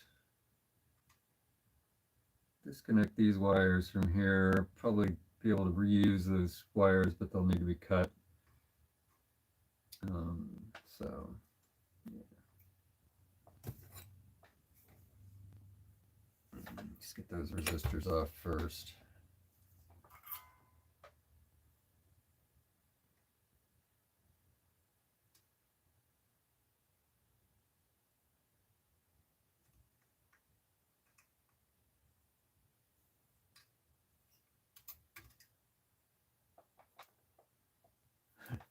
And yeah, I accidentally rested my knuckle against the ground bus there, and it's like, ooh, that's getting hot. Well, yeah, copper's pretty good conductor of heat, which is why I just gotta like sit this on here for so long in order to desolder.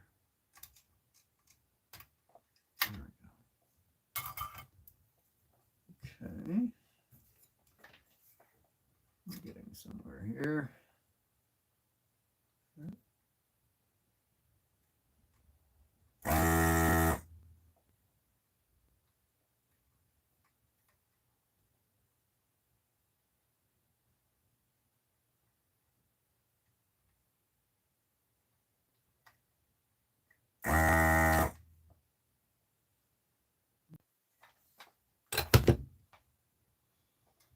This will go over here, something like that, probably up here. Don't need these tag strips. I wasn't using them anyway, so I should probably go ahead and take those out. Yeah. And let's go over here. These will go to the outputs. Reroute these wires to these holes here. But not do that. Don't want to do that now because we have metal work to do first, but do want to go ahead and get this off since it's not being used for anything. And I'll probably need to do, after I do whatever metal work, I will probably need to do at least a coat of touch-up paint.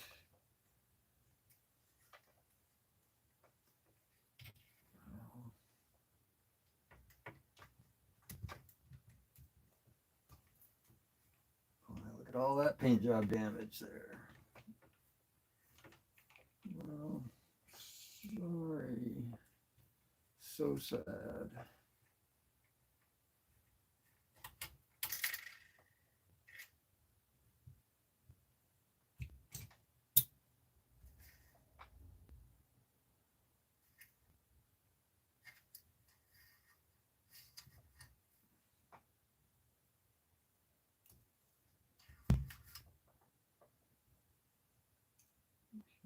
Let's just move this stuff.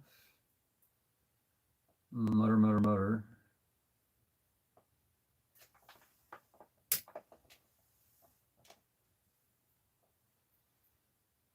And no, don't need these right now, but I might not need them at all. Probably don't. But we'll keep them around in case I do. All right. Okay. All right. All right. Okay. Okay.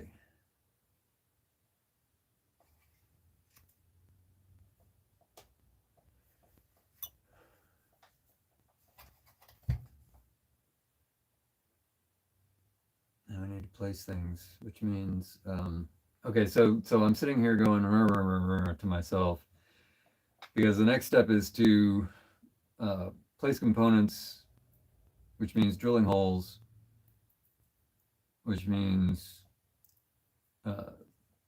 placing those holes, and by placing, that means punching, you know, with the punching device, the center punch. And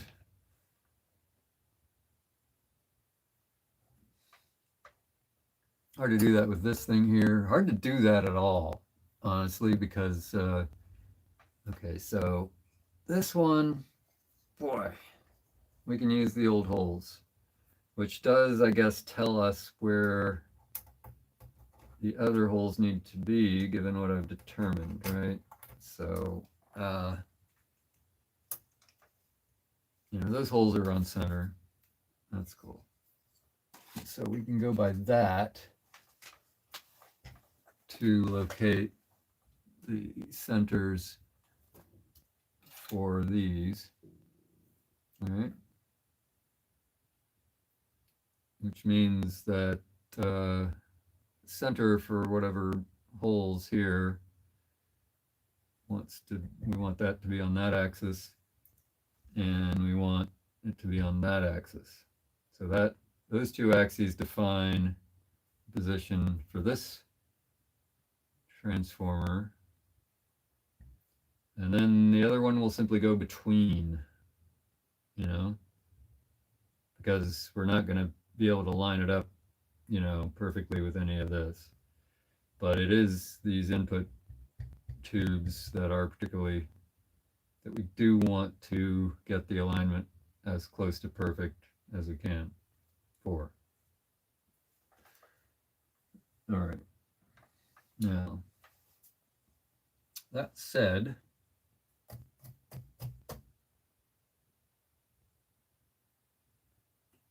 yeah, this is not super simple because,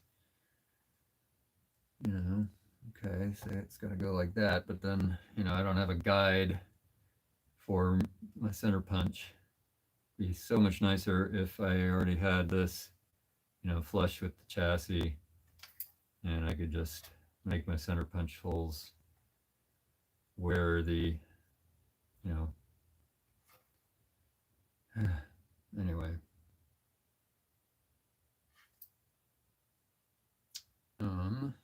Right.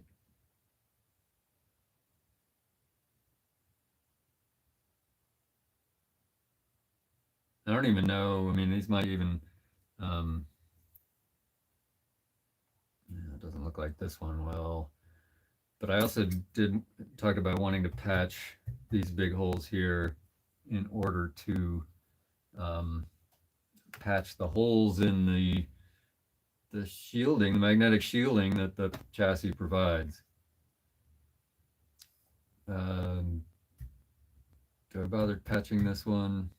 I don't know. It's not as worried about that one as I am about these.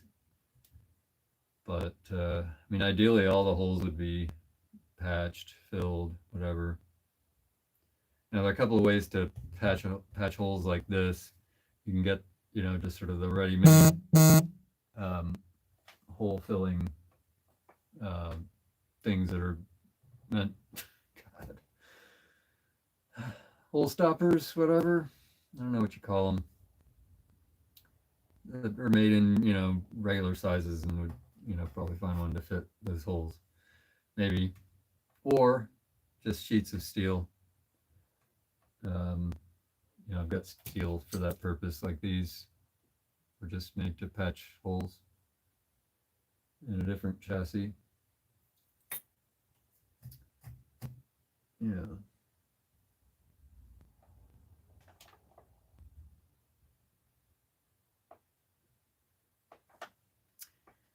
Yes, Bob, I think that is what I should do.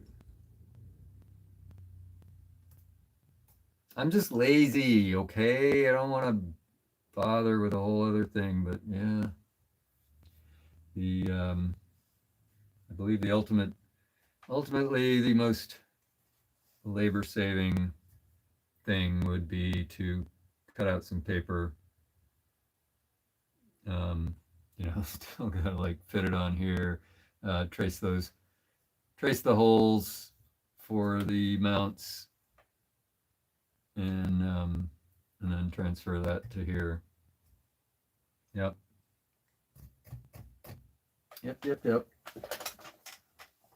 Yes, I'm thinking of plugs. Whatchamacallits. Let's see if the amp over here has any on it. Snap button caps in electrical department. Yes, same kind of thing. Of course, The issue, well, an issue there is, check it out. So I've got this DC power supply on this tag strip that's right up there. There's actually not, um, it's not really room, because those snap plug thingies have the, aren't flush, right? The prong thingies, whatever, come through and they clear like about, you gotta have about that much clearance. And so I wouldn't be able to mount that tag strip right there. I mean, I could move the tag strip. I could move it over to here. That's not a huge deal, I guess. Maybe that'd even be better. I don't know. Although, I'd rather not move it because it's already so interconnected there. Um, Provided I haven't shorted any of those, burned up any of those resistors. And you know what? I'm going to go and check some of those resistors, see if, just in case I might have done some damage to those.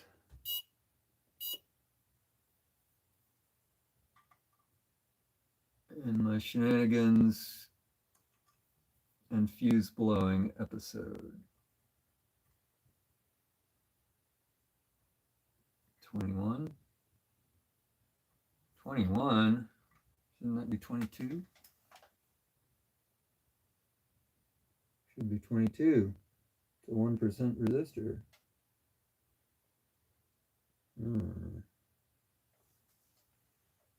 Like that. I might have done some damage to that. Shouldn't have drifted that much, should it? Although, am I sure that I'm not getting? I mean, I'm testing them in circuit. Can't really be sure if I'm getting exactly the right values. At least it's not shorted. And similarly, this one is to be 150, getting 135, but it's in circuit. Might be effectively getting it in parallel with something else. Plus, this is not a DC resistance. Yeah, it's funny, these things are called LCR meters.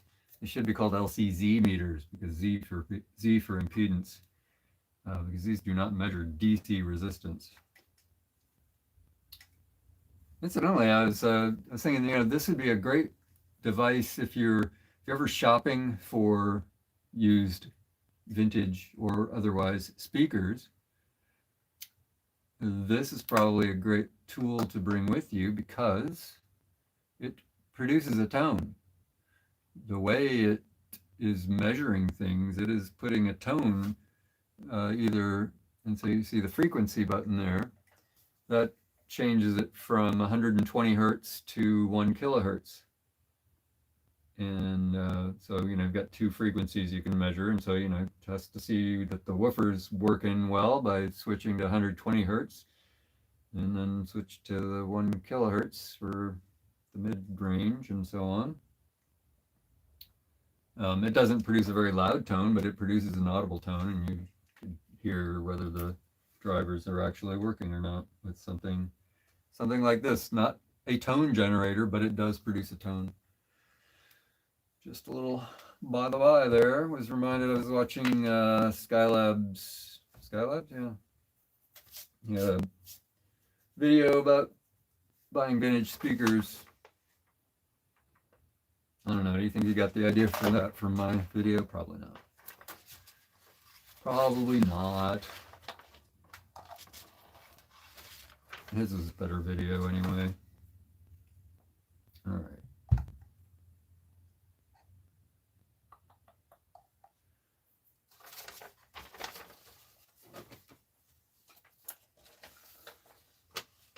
Thin brass plate or copper screen.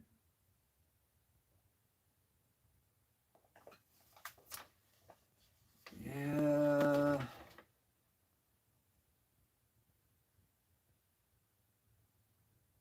I don't know. I've got to figure out something.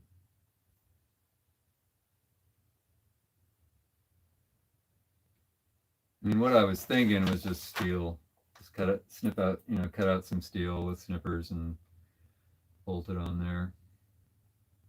Obviously not it have to be cut to size, but I've got a sheet of steel that I use for that purpose.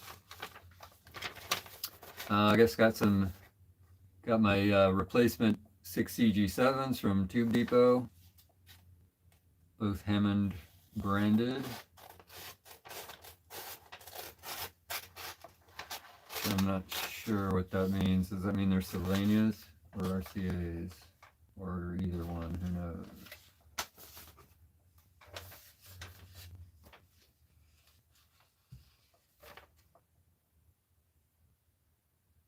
Also, if I put brass on steel, doesn't that mean I need to worry about like corrosion? Now, brass is the friendly metal, but if I put copper right on steel, wouldn't that be potentially an issue for corrosion? I know it's an issue with plumbing that you don't want to put. Yeah, I do doubt that they're Sovtech, but they must be either Sylvania or RCA. I think that's what they were marketed as anyway.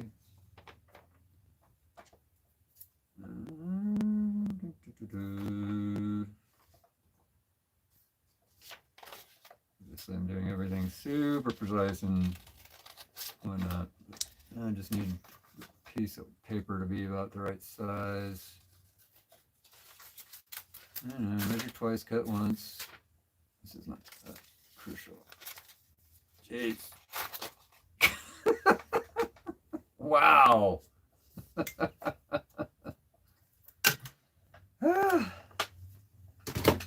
All right, clearly I should end this stream on the sooner than later side because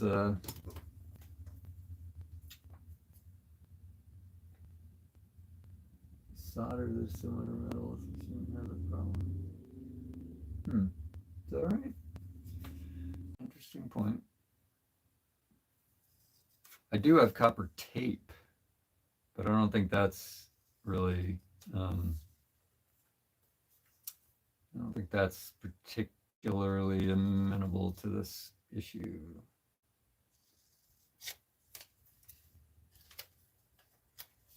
Amenable? It's not the word. Whatever.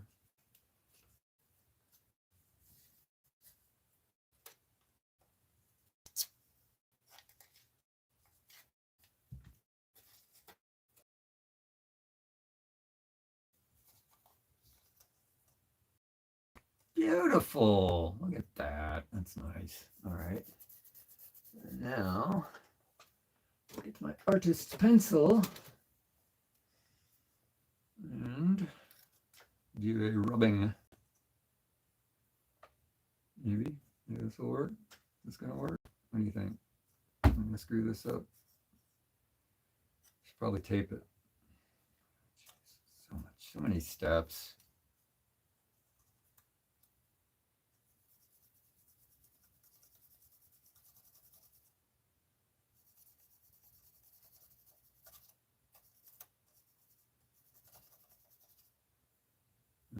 There it is.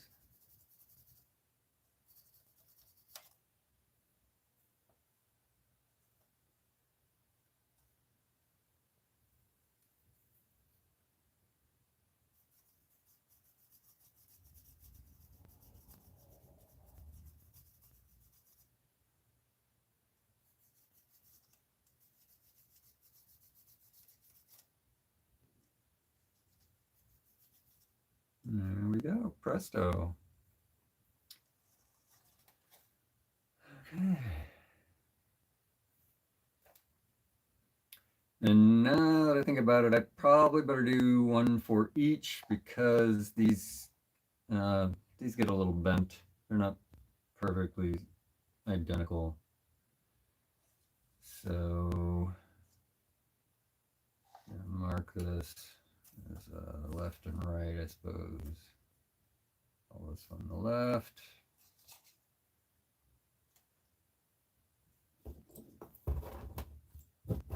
Sit it there on the left.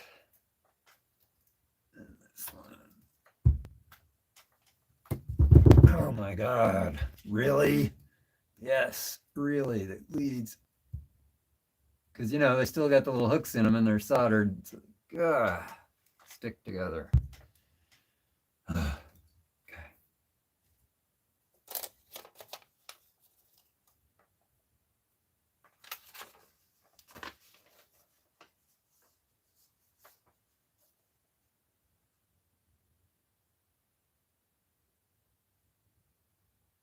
Oh, that's interesting.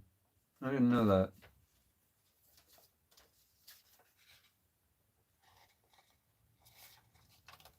That's cool.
Okay.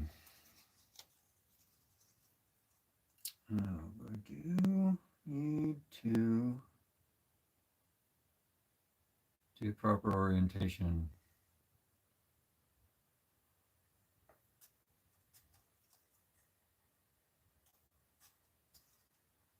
So that's the output. That's the input. And this is the bottom. Good Lord. You see what I'm dealing with here? How can I work under these conditions?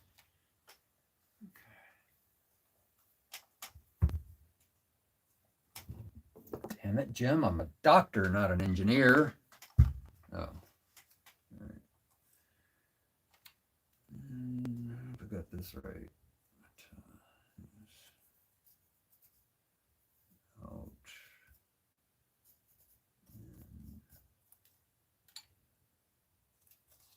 Of course, these are the bottoms.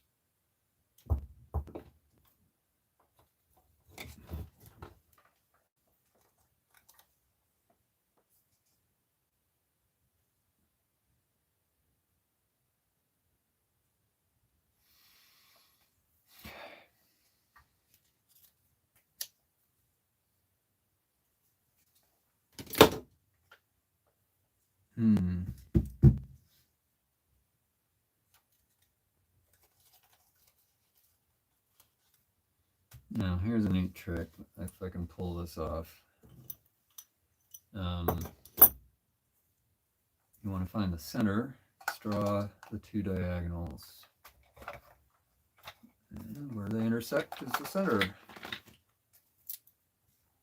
Provided the holes are a decent representation of where the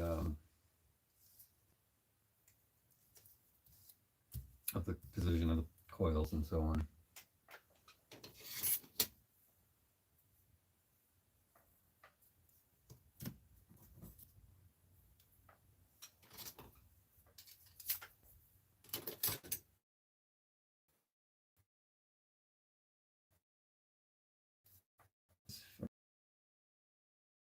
my holes right in the center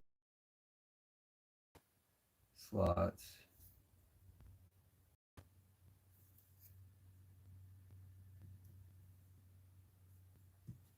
And I can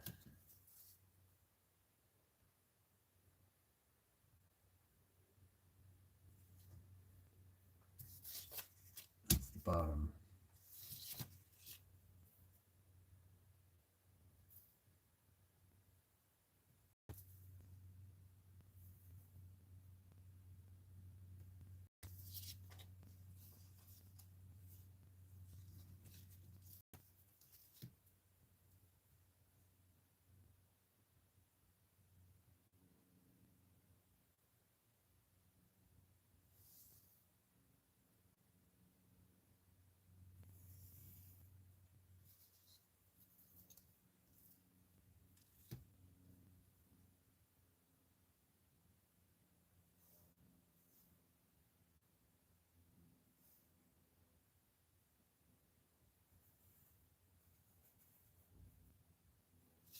There we go.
Okay. Let's see now.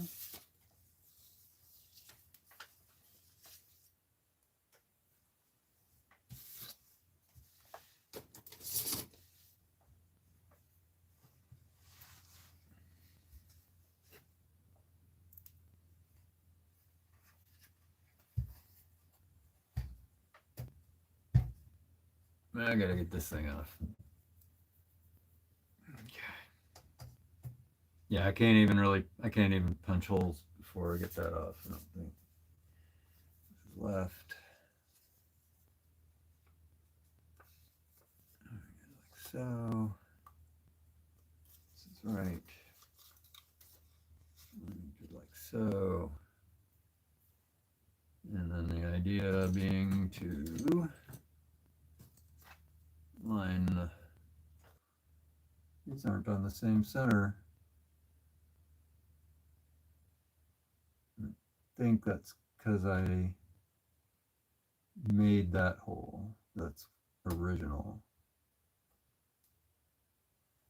So line up on that hole.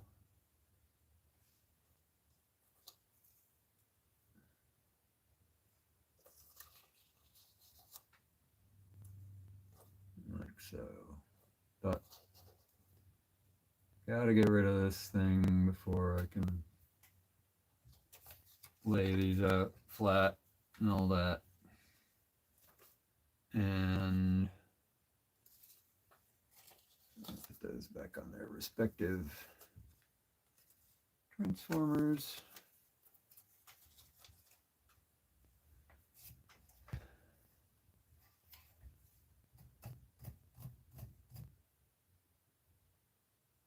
And now it's metalwork. Got to drill these out. Got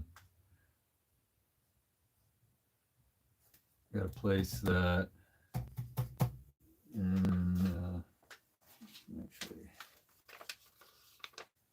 do that like so. Well, geez. I'm not even going to be able to make a nice rubbing of it before I get get it off of there so I can just make it of the hole when I get there. So yeah, that's got to come out. That's going to go over here.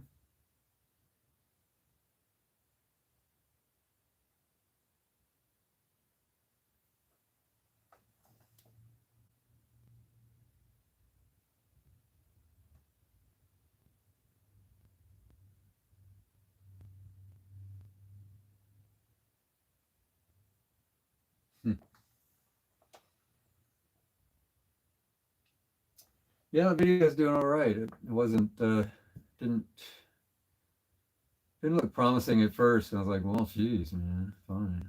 But yeah, it's doing all right. And oh well, I'll give you guys an update on that. I'm gonna have to sign off here in a bit because I don't think there's really anything more I can do on camera um, before I start drilling stuff, and I just don't really want to bother trying to get that on the stream. And I'm not even sure I'm gonna do that tonight. But um, but yeah, somebody, I can't remember who, and and so forgive me when I get great comments or suggestions in comments and I don't remember who they're from. But so it might have been one of you that suggested, what about actually demonstrating this effect and actually being able to test belts by plotting the frequency spectrum for a tone that's played on the turntable with belts of different qualities. And so I got the idea, well, again, that AR turntable is one that I've been wanting to, uh, you know, restore. I don't know that it needs a whole lot of work done, but, get it into at least playing condition. Probably do some cosmetic stuff on it since it's got sort of a vinyl veneer. It's one of the newer AR XAs.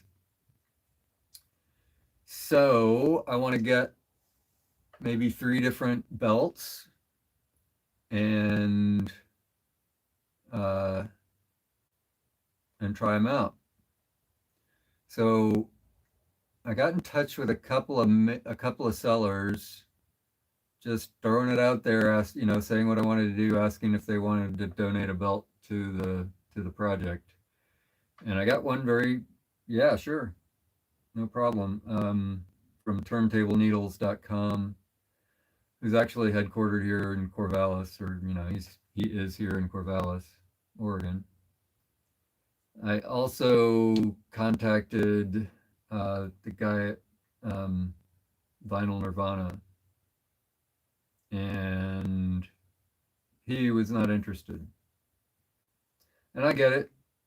He has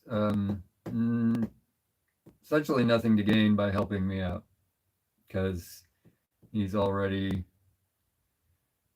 he's got a great reputation, and it can't, he's already sort of the supplier of choice for AR turntables, AR turntable belts, and doesn't really have anything to gain by helping me out.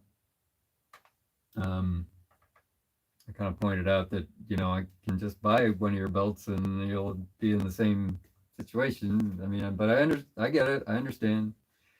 Anyway, he did actually have some good suggestions. For whatever reason, doesn't want me sharing those. Whatever. Anyway, long story short, he's not going to give me a free belt. I'll have to pay for it, and I think I'll get one from LP Gear, given how much I've trashed them in various of my videos.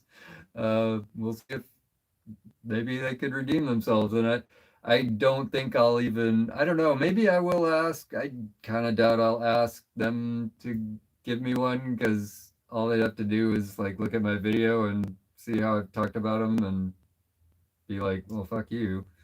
I'm not going to give you something free for. And I go, I mean, what if you come out looking good? Nowhere but up for you. Anyway, buying those couple of belts will cost me another, something like $40. I get the one from turntableneedles.com for free. Um, I have to go through the process of breaking each one of them in, doing the talc and whatnot, all that. So I actually got some talc already from Amazon, some pure cosmetic grade talc for the purpose. And yeah, I'll do a video comparing those belts. I guess I could even compare it to the original that's already on there, and see what I see. So the idea then would be, I'd take the belts, I'd break them in, I would use my use a test record with a tone on it. The Shore test record has a track with a 1 kilohertz tone, and so play that and record it, and then put the recording into Audacity and plot the frequency spectrum and see what it looks like for the different belts, and then take the belts off in turn and do a bunch of measurements, like take 30 measurements of the belt width with the calipers. And so I get, 30 is a good large number for robust determination of not only the mean but also the variance. And so I can get good estimates of the mean and the variance of the belt thickness for each belt, and sort of compare that to what the frequency spectra show or not, and thereby do a pretty much objective determination of the quality for each belt. Are the belts widths in spec, and I could do a measurement, just the phone app, that does the RPM, wow, and flutter, because even though the RPMs aren't super accurate on that, it should give me a good picture of the wow and the flutter. I mean, because it can plot out the variation in the speed and give you a percent wow and flutter from that variation. So yeah, that's the plan for that. Don't know when that'll happen, because that turntable doesn't even have a cartridge on it right now, so I'll have to fit a cartridge onto it. Might take it up to Chris and have him do that for me, because he's got all the Wally tools to do that super accurately. And he's also interested in dog barks. He's also interested in checking out that AR turntable. It's a famous turntable. I don't think either one of us have done any listening to the ARXA, so I think that'll be interesting for both of us. And so yeah, so that's it's one of those things probably not going to happen in the next week or so, but that's in the works. I mean, it's the only idea I've got for another video at present. Yeah, so I mean, not to say that I won't come up with one before I get that one done, but in fact, actually, that's not the only idea I had for a video. The other one I had an idea for was to take my my Wharfdale W70Ds upstairs into the big room and try those out. But some stuff needs to get moved before that can happen, and then I'll have 4 pairs of really big speakers upstairs. Yikes. Anyway, yeah, I think that's going to be all for me on this. Been a pleasure hanging out with y'all, and happy for your suggestions. It's awesome that I get to get real-time suggestions of what exactly to do. The whole pieces of paper thing, awesome. I mean, it's like I knew that, I just wasn't thinking that right now, and being lazy. So, but thank you for that.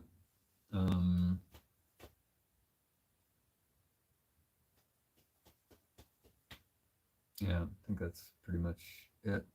I will probably actually post a video, probably put it both on both of my channels. So if you don't know, Lancaster Hi-Fi is actually my second channel. But I mean, it's my primary channel in terms of effort and viewership, but it's my second channel in time. My first channel in time is Geomorph Dog, which is sort of, well, which is more of my uh, day job stuff. Um, anyway, I shot a little video yesterday. I had a field trip with students yesterday. Shot a bit of video, and just because I hardly get any viewers on my Geomorph Dog channel, I'll post it there, but I'll probably also post it on Lancaster Hi-Fi just for in case any of you are interested to see what I do in my day job when I'm out in the field. So yeah. And this doesn't look so nice now that it's got all those scuffs in the paint job, does it? Dang it. This is going to be pain to repaint, because of these things. Dang it.